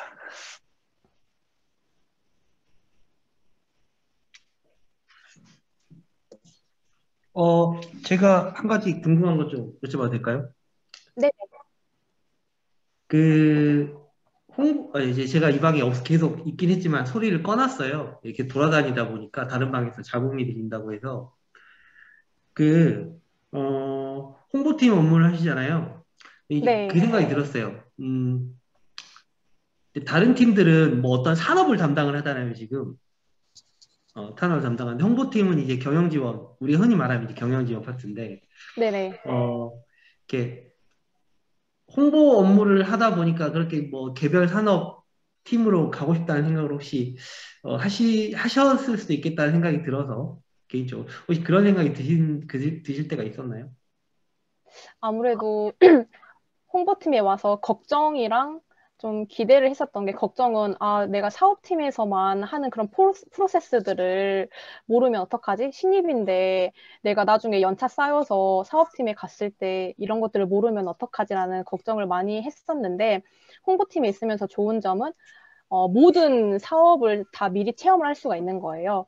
그래서 홍보팀 한 선배분이 말씀을 해주신 거는 홍보팀에 있으면 적어도 3년 정도는 회사를 더 다닌다고 생각하면 된다라고 하시더라고요. 그래서 아마 저희 지금 뭐 다른 주임님들, 사업팀에 있는 주임님들은 자기 팀에 대한 그리고 자기 업무에 대한 것만 이제 열중을 하고 계셔가지고 다른 팀을 잘 모르실 수도 있지만 홍보팀 같은 경우에는 이제 다른 사업팀을 다 전반적으로 체험을 할 수 있고 저도 많이 배웠기 때문에 그러는 와중에서도 제가 혹시라도 이제 내년이나 내후년 혹은 뭐 언젠간 팀을 떠나고 싶을 때 이제 원하는 팀 이제 목록을 받을 거 아니에요. 그때 제가 원하는 팀을 그래도 쓰고 어필을 할 수 있지 않을까라는 생각을 하고 있긴 합니다. 팀을 옮길 때 뭐 어떤 기준이 있나요? 뭐 예를 들면 뭐 순위를 뭐 1순위, 2순위, 3순위 이렇게 적으라고 할 것 같은데 네네. 뭐 어떤 기준으로 팀을 그러니까 뭐 여러 사람이 뭐 한 팀에 몰릴 수도 있잖아요. 그런 경우에는 무슨 뭐 배치 기준 같은 게 있을 것 같은데. 그거는 인사팀에서 하셔가지고 저희도 잘 모르긴 아, 하는데 인사팀이 그래서 그러니까? 네. 다들 엄청 구구절절 쓰신다고 하시더라고요.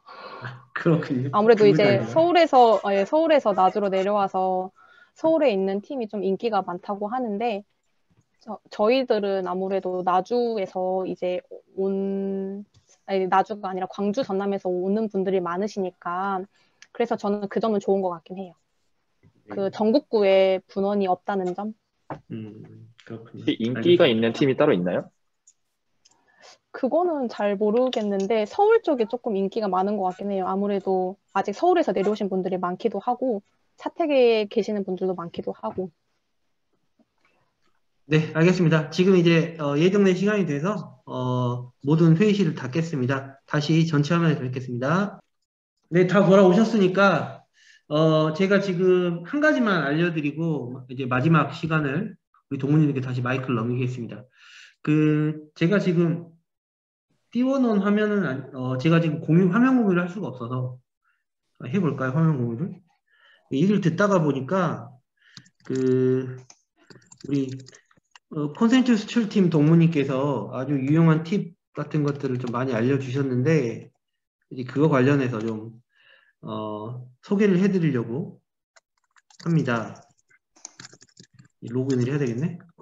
로그인 되어 있나? 안 돼 있구나. 여러분들 우리 동문분 현재 지금 컨진원의 동문뿐만 아니라 뭐 공공기관이 됐든 아니면 일반 기업이 됐든 뭐 이제 이미 취업하신 분들이 본인들의 어떤 취업 성공 스토리 또는 뭐 취업하신 내용을 이렇게 들려주기도 하시거든요. 거기에 관한 정보 하나 드리고 제가 다시 마이크를 우리 동문에게 넘기겠습니다. 보시면 이제 이게 우리 대학 전남대 취업진로 포털 사이트잖아요. 포털 사이트인데 여기 이제 쭉 내리시면 아래쪽 부분에 이제 취업 성공 스토리라고 있습니다. 네. 요게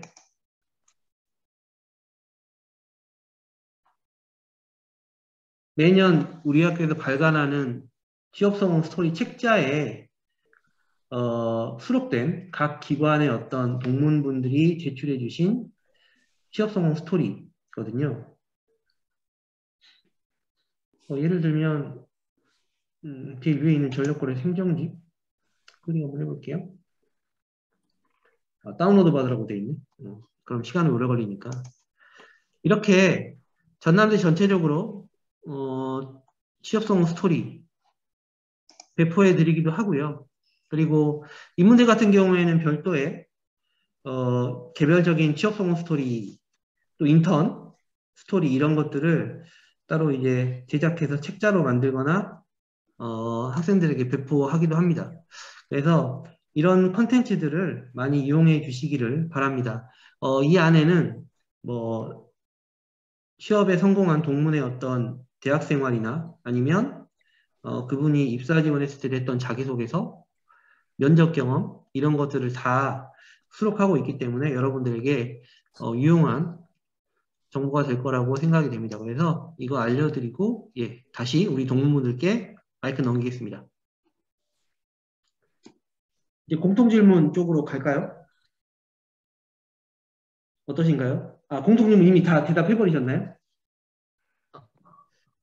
그러면 그냥 자율적인 질문 시간을 간단하게 갖는 게 나을 것 같아요. 네네, 좋습니다. 네, 대부분 좀 설명한 것 같아가지고 자율적으로 물어보시면 될 것 같습니다. 다른 팀에 대한 질문도 있을 테니까 또는 뭐 팀에 관계없이 부서에 관계없이 공통 질문 같은 것도 해주시기 바랍니다. 저 질문이 있습니다. 질문해도 말씀하세요. 괜찮아요? 네네네. 저 만화 스토리 산업팀 주임님께 질문을 드리고 싶은데요. 그 패션 음악 쪽에 지원을 하셨다고 아까 말씀을 해주셨는데 혹시 자소서에도 그쪽 분야로 어필을 하셨는지가 궁금합니다. 이게 질문에 대한 답을 드리려면 좀 민망하긴 한데, 자기소개서에는 또 음악 패션과는 또 관련이 없는 생뚱맞은 지역 콘텐츠 관련한 내용을 썼습니다. 이게 마음이 갈 때 같아서 금방금방 바뀌더라고요. 그래서 쓸 때는 지역 콘텐츠 관련한 사항을 썼고요. 조금 위험할 수는 있는데 저는 이제 양림동 사례를 썼어요. 양림동 사례를 썼고, 물론 이제 양림동이라는 지명은 들어가지 않지만 이러한 지역이 콘텐츠 진흥원의 지원 사업을 받아서 좀 문화 마을로서 좀 변모한 것을 이제 적었습니다. 근데 이제 입사하고 보니까는 음악 패션 산업팀이 괜찮은 것 같아서 지원을 했다가 지금은 이제 만화소리 산업팀에 있습니다. 감사합니다. 그럼 혹시 제가 수출팀에 지원을 하고 싶은데 그럼 자소서에서도 애초에 어필을 할 거면 어필을 한다 해도 나중에 배정이 안 되면 안 될 수도 일단 있는 가능성이 있으면 제가 애초에 자소서를 쓸 때 교육사항 같은 것에도 이쪽으로 편향되게 쓰면 안 될지가 고민입니다.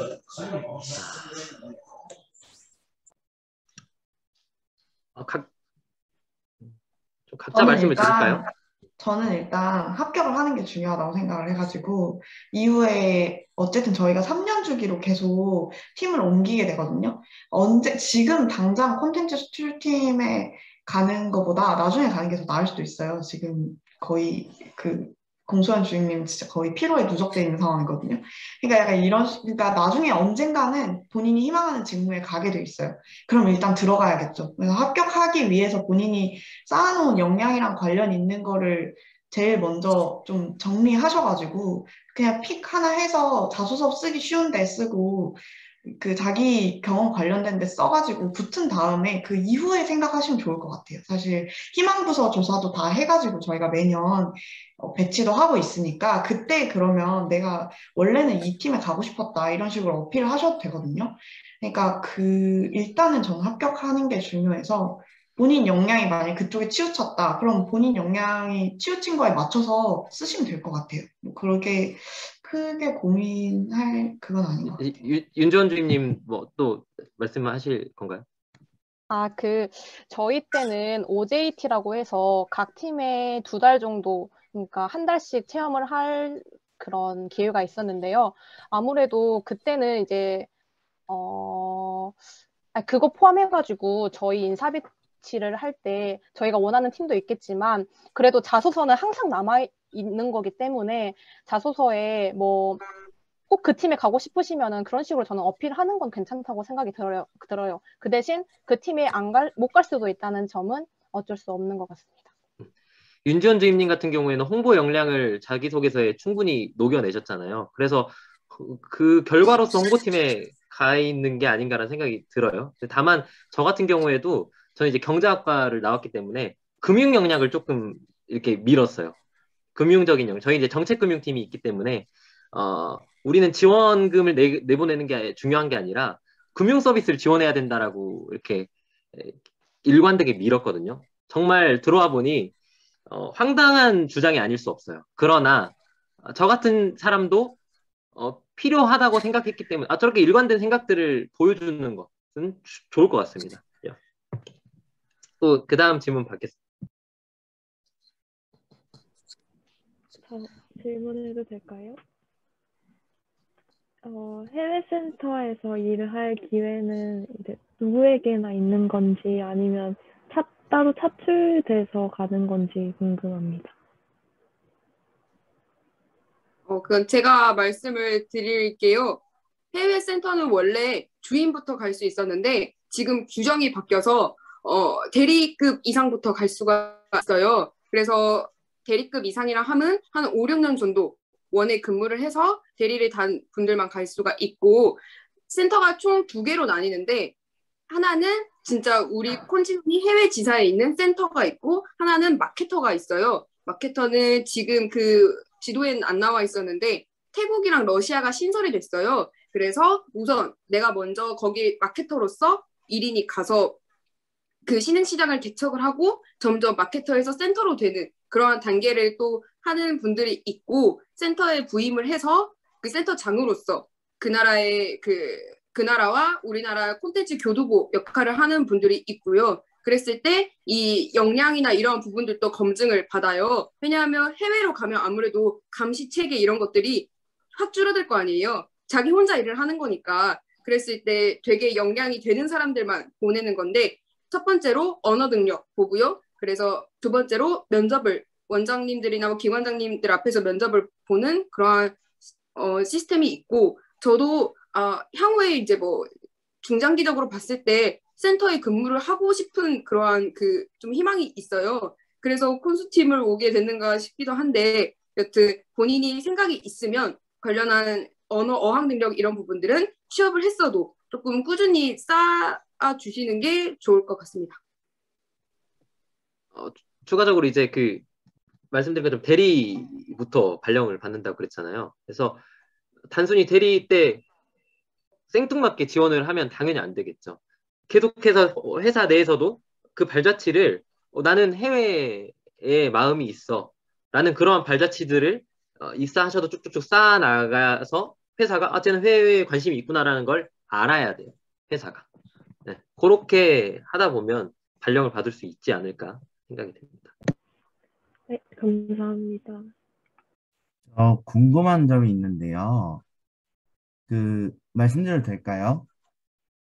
네, 말씀해 주세요. 네, 대체적으로 이제 수출팀 보면은 지도상에 보면은 이제 동남아 쪽으로 많이 그 센터가 진출이 되어 있는데, 그 센터를 이제 동남아 시장을 주로 생각을 많이 하시는 건지 아니면은 타 시장에 대해서 이제 또, 아직 개척이 안 돼서 그런 건지 좀 기준이 궁금하거든요. 센터 만드는 기준. 먼저 저는 센터 관리하는 팀이 아니라서 잘 몰라요. 죄송합니다. 근데 아는 선에서만 말씀드리자면 동남아시아 자체가 시장이 되게 커요. 국가들이 많고 그랬을 때 지역이 또 브로도 하고 그러니까 지금 동남아시아에는 인도네시아, 베트남 그리고 제가 아까 말씀드린 태국까지 3개가 있고요. 그리고 다른 나라들 같은 경우는 지금 신흥시장으로서 러시아 하나 진출할 예정이고 그랬을 때 우리 원 자체적으로도 어떤 국가의 어떤 콘텐츠 그 성장도가 어느 그 레벨인지 매력도 조사를 하거든요. 그러한 거 매년 하는 거에 따라서 그런 걸 정하고 이거는 매년 바뀌는 거고 센터도 그렇게 해서 우리 한류 콘텐츠가 조금 더 소구가 강하게 될 만한 그러한 곳을 지정을 해서 센터나 마케터를 세우는 편이고요. 이거는 사실은 우리 원이 정하는 게 아니라 어디 갈 거야 정하는 게 아니라 문체부에서 우리 상위 기관인 문체부에서 어디로 나가라라는 그 되게 큰 범위에 그걸 던져줘요 미션을. 그리고 우리가 이제 그 미션이 예를 들어 신규 센터 2개 설립 이게 목표로 내려오면 그거를 수행하는 기관인 거죠. 그래서 위의 명령 그리고 자체적인 분석 통해서 결정. 네, 감사합니다. 덧붙이자면 해외 산업 동향 같은 경우에는 저희가 연구도 한다고 되어 있잖아요.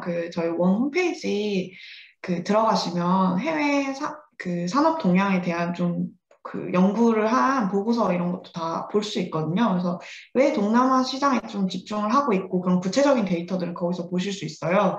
그래서 동남아 시장이나 중국 시장이나 이런 것들에 대한 자세한 좀 보고 내용이 거기 있으니까 한번 참고해 보셔도 좋을 것 같아요. 네, 감사합니다.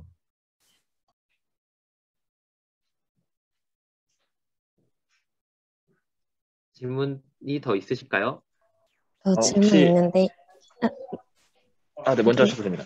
저 같은 경우는 이제 그 학교 이름이랑 그런 거를 이제 자소서에 녹여들면 안 되잖아요. 그런데 만약에 제가 본원에서 어떤 활동을 해가지고 이러한 거를 성취를 했다라고 적을 때 그 본 저희 여기 콘텐츠진흥원 사 이름도 들어가면 안 되는.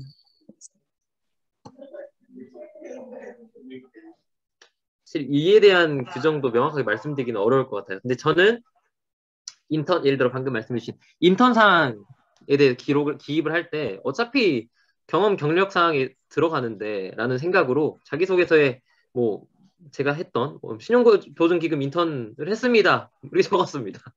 그랬더니 뭐 떨어지지 않고 다행히 붙었네요. 상관없어. 네, 그래서 크게 중요한 요소인가. 물론 이제 학교라든지 이러한 것들은 이 채용할 때 뭔가 그 연줄로서 작용할 가능성이 있잖아요. 그런 것들이 표출이 된다면. 그러나 이 역량 같은 경우에는 경험, 경력 같은 경우에는 제가 생각했을 때는 뭐 크게 상관없지 않을까라는 생각을 해봅니다. 경험, 경력란에 이미 다 들어가는 걸요. 아니, 근데 말씀 주신 게 콘진원에서 하는 사업에나 그런 활동에 참가하셨다는 말씀이신가요? 네, 맞습니다. 그러면 제 생각에는 오히려 그거를 어필을 하시는 게 회사에 대한 관심도를 보여주는 거라고 생각을 해서 콘진원 사업에 만약에 참가하신 거면은 그거는 무조건 적으시는 게 좋을 것 같아요. 네, 감사합니다. 근데 추가로 말씀을 드리고 싶은 게 저는 콘진원 여기에 관련한 경험이 없었거든요. 근데 다른 경험들이 있어서 그거를 적되 이것을 어떻게 콘진원에서 역량을 발휘할 수 있는지 이 연결고리를 만드는 거를 모든 경험마다 적용을 했고 그래서 콘텐츠에 관련한 직접적인 경험이 좀 없다고 생각이 듦에도 합격을 할 수 있었던 팁이었던 것 같고요. 실제로 제가 마지막 면접 때 받았던 질문이 코트라에서 그럼 인턴 했는데, 뭐 다른 공사에서 인턴을 했는데, 여기와의 차이점이 뭐예요?를 물어보셨어요. 근데 이거를 조금만 생각을 해보면 당연히 나올 수 있는 질문이었거든요. 그래서 저는 준비를 했었고, 거기에 대해 답변을 드렸죠. 거기서도 했는데, 여기가 좀 더 좋다. 물론 이런 플로우로 가긴 했었는데, 그런 콘진원과 직접적 경험이 관련이 없더라도 자기소개서에 어필을 할 수 있으면 녹이시는 게 좋을 것 같습니다.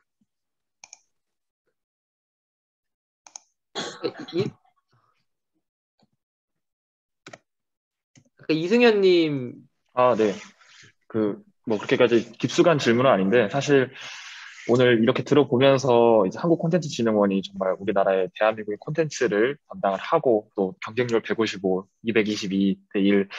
솔직히 취업준비생 입장에서는 너무 갑자기 머나먼 엄청난 기업으로 느껴지고 이러는데 선배님들은 이걸 뚫고 들어오셨는데 좀 더 희망적인 말씀 해주실 수 있을까요? 막 선배님 보시면 스펙들이 막 인턴은 기본이고 토익에 자격증에 이런데 약간 자신감이 계속 낮아지는 듯한 느낌이 들어가지고 네 그런 말씀도 해주셨으면 좋겠습니다. 그러면은 아이콘은 아마 제가 될 것 같은데. 서로 낮은 사람들 누가 네. 스펙 안 좋은지 대결 한번 하시죠. 네. 근데 제가 아마 1등일 거예요. 제가 제일 그럴 거고 저는 지금 아까도 말씀드린 것처럼 채팅창에 말씀드린 것처럼 토익도 없고요. 그 한국사 자격증도 뭐 2018년인가 이렇게 땄던 거고 엑셀 하나 있고 그 커말 하나 있고 그 인턴 경험도 없어요. 그냥 아무것도 없고 저는 이제 방송작가 한 1년 정도 했거든요. 그걸 그냥 진짜 그냥 다 녹여내고 알바했던 거 뭐 이런 거 녹여내가지고 붙은 케이스예요. 사실 진짜 정말 스펙적으로 보면 저는 진짜 아무것도 없고 저도 사실 들어와서 주변 사람들 거 보고 놀랬거든요. 그리고 시험도 막 커트라인이 그때 60이었는데 저희 거 커트라인이 60이었는데 제가 57점인가 55점인가 받았는데 거기서 저희 전대 가점 5% 붙어가지고 제가 문을 닫고 들어온 케이스예요. 그래서 들어와서 제가 주변에 이제 다 물어보니까 제가 점수가 제일 낮은 거예요. 그리고 커트라인 점수랑 제 점수랑 똑같은 거예요. 이런 식으로 그러니까 정말 운 좋게 붙을 수도 있는 거거든요. 사실 저도 저희 시험이 진짜 가름하기가 너무 힘든 게 내가 뭘 맞췄는지도 모르겠고 내가 뭘 제대로 풀었는지도 사실 헷갈려요. 그래서 끝나고 나서 저도 택시 타고 엄마한테 전화해가지고 그냥 이거 합격하는 사람들 3대 조상 신이 도운 거라고 막 그렇게 얘기했거든요. 그 정도로 그냥 진짜 운이 어쩌면 적용할 수도 있는 거라서 너무 자존감 낮게 가지고 그렇게 할 필요 전혀 없을 것 같아요. 네. 토익 없어도 합격할 수 있고요. 네. 뭐 저도 좀 비슷하긴 한데 저도 뭐 컴퓨터 자격증이 없고요. 저도 자격증이 있는 거라고는 한국사 자격증이랑 운전면허 자격증 2개 있습니다. 다만 이제 인턴 경험이 있긴 있어요. 아까 승현님 말씀하신 것처럼 되게 머나먼 것 같잖아요. 그리고 이 사람들은 확실히 그 150대 1을 경쟁률을 뚫을 만한 사람들이다. 사실 여러분들이 보기에도 굉장히 의심스럽잖아요. 그런데 제가 생각하기엔 그런 것 같아요. 내가 지금 뚫을 만한 인재여서 150대 1 경쟁률을 뚫고 들어왔다기보다는 그냥 취업 준비를 쭉 하고 수없이 많이 떨어졌겠죠. 필기에서도 서류에서도 그냥 뭐 떨어지다 보니 어느 날 덜컥됐어요. 어느 날. 이게 사실 정답이에요. 내가 뭐 오케이 나는 이제 붙을 만한 시점이야라고 생각한 게 아니라 그냥 덜컥됐습니다. 뭐 당연히 여기 계시는 분들 중에서 뭐 다른 뭐 멘토님들은 또 어떤 분들 되게 스펙이 좋을 수 있어요. 하지만 또 아까 이현 주임님처럼 스펙이 상대적으로 좀 떨어지실 수도 있겠죠. 그러나 취업 준비를 하시다 보면 자연스럽게 뭐 이미 학점 같은 거 물 건너 갔으니까요. 학점이 이미 물 건너 갔잖아요. 그래서 뭐 자연스럽게 조금씩 더 하게 될 거예요.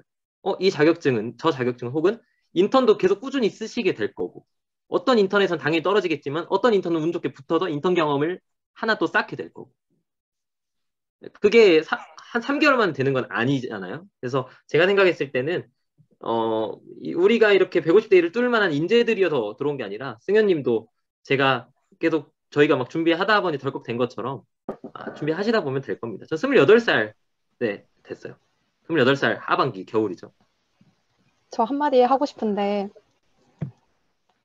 그 마음가짐이 되게 좋은 것 같긴 해요. 약간 어떻게 보면 나한테는 불안하지만 그걸 바탕으로 내 부족한 점을 더 찾으려고 할 거고 또 내가 어떻게 하면 더 한 발짝 나아갈 수 있을지를 고민을 하실 수 있을 것 같아요. 사실 저 같은 경우에는 되게 양치기 스타일이어가지고 자소서 진짜 공공기관에 가고 싶지만 내가 취업이 안 되면 어떡하지 이런 생각 때문에 자소서 진짜 150개 거의 200개 정도를 쓴 것 같더라고요. 보니까. 그런데도 딱 1승을 한 거잖아요. 사실 1승을 한 게 가장 그게 끝인 거니까 사실 저도 주위에 취업되는 친구들 보면서 되게 막 부럽기도 하고 난 언제 되나 막 이랬는데 그래도 이 불안함을 바탕으로 이 불안함이 없으면 공부도 안 하고 뭐 준비도 안 하는 것 같아서 그 마음은 조금만 갖되 너무 자존감은 낮추지 않으셨으면 좋겠습니다. 청춘 에세이 작가님 같네요. 제가 잠깐 끼어들겠습니다. 지금 4시가 곧 다다를 것 같아요. 그래서 지금 이 질문이 지금 질문 답변하시는 게 어떻게 보면 이제 마무리하는 질문으로 가장 적합한 것 같아서 아직 말씀하지 않으신 분들, 멘토분들 얘기 듣고 마무리하겠습니다. 혹시 아직 말씀하시지 않은 멘토분들 중에서 뭐 한마디라도 오늘 계신 분들한테 전달하고 싶으신 게 있으시면. 네네. 여러분들 정말 너무 불안하시겠지만 언젠가는 또 여러분들 그 대학교 오실 때도 고3 때 얼마나 불안했습니까? 고3 때 내가 대학교는 갈 수 있을지 내가 이래서 어떻게 살지 이렇게 했지만 다들 이렇게 잘 대학교 오시고 벌써 취업반이 되신 거잖아요. 그것처럼 지금도 내가 어디 회사 갈 수나 있을까라고 생각이 되시겠지만 어딘가 분명히 하나쯤 저를 원하는 회사는 있고요. 저랑 잘 맞는 회사는 어딘가 있다고 생각하거든요. 그러니까 너무 불안해하지 마시고 저도 취업할 때 스터디를 여러 개를 하잖아요. 근데 보면은 그 스터디원들 보면은 다들 어딘가는 가요. 취업을 못하는 사람은 절대 없거든요. 어딘가 가고 오히려 늦게 가면은 오히려 공부를 더 열심히 해서 더 좋은 데를 가요. 이게 여기 있는 분들 다 느끼실 거예요. 저는 상당히 빨리 취업한 편인데 저랑 같이 스터디 하신 분들은 다 좋은 데를 가더라고요. 어디든지. 그러니까 시간의 차이가 있을 뿐이지 뭐 무조건 여러분들은 취업 잘 하실 거고 좋은 곳 가실 거니까 너무 불안해하지 않고 열심히 노력하시면 될 것 같습니다. 네, 그래서 마지막으로 저도 전대에서 이런 그 멘토 진행 자리에 있었을 때 꼭 참석을 했었을 때 저 사람들 어차피 붙었잖아. 어차피 갔잖아. 이 생각을 되게 했어요. 스스로에게 열등감이 있었을지도 몰라요. 근데 제가 이 자리에 와서 제 학번이랑 전공이 아닌 제 회사와 직함을 말씀드리게 된 게 되게 감회가 새롭고 그랬을 때 저도 취준생 때 많이 불안했는데 그렇게 제가 불안하게 해봤자 이루어지는 거 없는 거예요.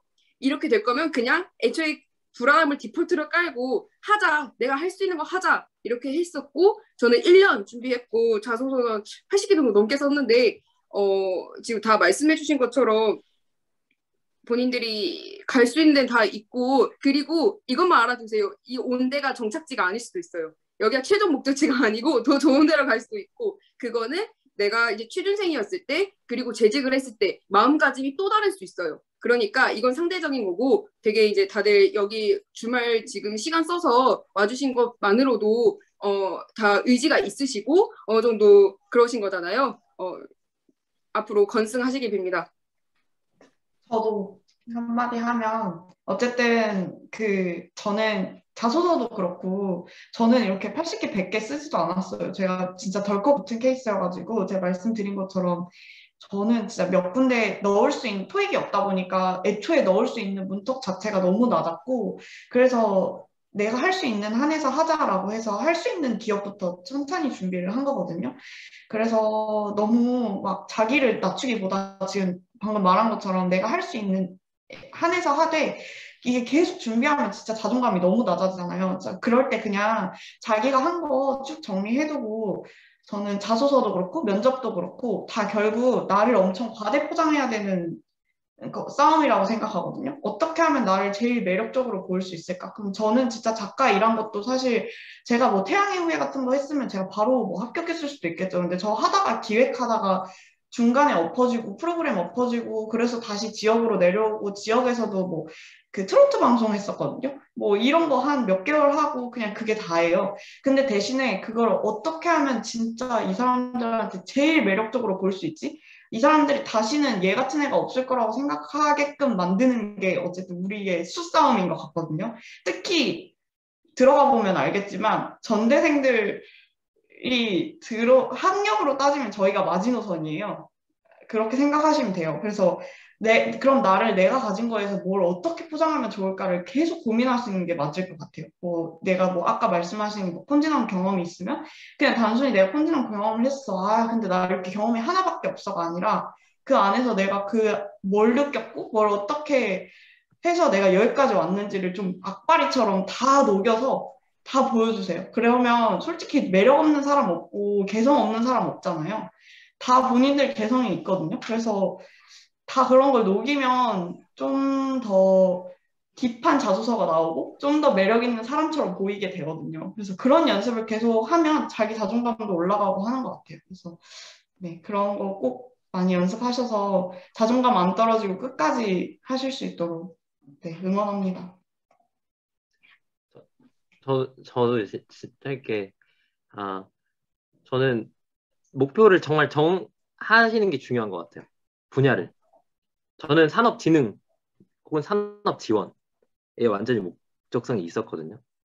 취업하면 예를 들어 가는 것도 중요하지만 취업을 했을 때 회사가 100% 만족스러운 경우는 없어요. 굉장한 불만족 가운데에서 회사 생활을 하게 될 거예요, 또. 근데 그 와중에 내가 정말 명확하게 목표를 하고 선별해서 지원한 게 아니라 이렇게 지원을 해버리면 들어갔을 때 후회스러운 마음이 들었을 때 여기에 대한 대처가 잘 안 될 것 같아요. 네. 일을 하면서 힘든데 이직을 하는 건 쉽지 않잖아요. 그 후회에 대한 대처가 잘 안 돼서 스트레스를 많이 받으실 수 있어요. 그렇기 때문에 정말 내가 조금 더 좁혀서 명확하게 방향 설정을 하고 지원을 하면 설령 이 회사가 마음에 안 드는 부분들이 많을지언정 그 후회에 대해서 충분히 대처 가능할 겁니다. 그렇게 해주시면 좋을 것 같아요. 여기서 끝이죠? 저까지 해서 끝인가요? 자, 저희 그러면은 어떻게 마무리 지을까요? 저희 멘토님들 마이크 다 켜고 하나 둘 셋 하면 화이팅 하면서 마무리 지을까요? 네, 그렇게 하시죠. 그러면 다 마이크 키시죠. 저희 멘티님들도 다 같이 마이크 키시는 게 어떠시겠습니까? 이왕 마이크 키시는 거. 좋네요. 하나 둘 셋 선창하고 하나 둘 셋 화이팅, 하나 둘 셋 하면 화이팅 하겠습니다. 자, 손 들고 화이팅 하는 거예요. 자, 하나 둘 셋 화이팅. 네, 감사합니다. 네, 감사합니다. 네, 감사합니다. 네. 아직 나가지 마시고요. 홍보 하나만 하고 나가겠습니다.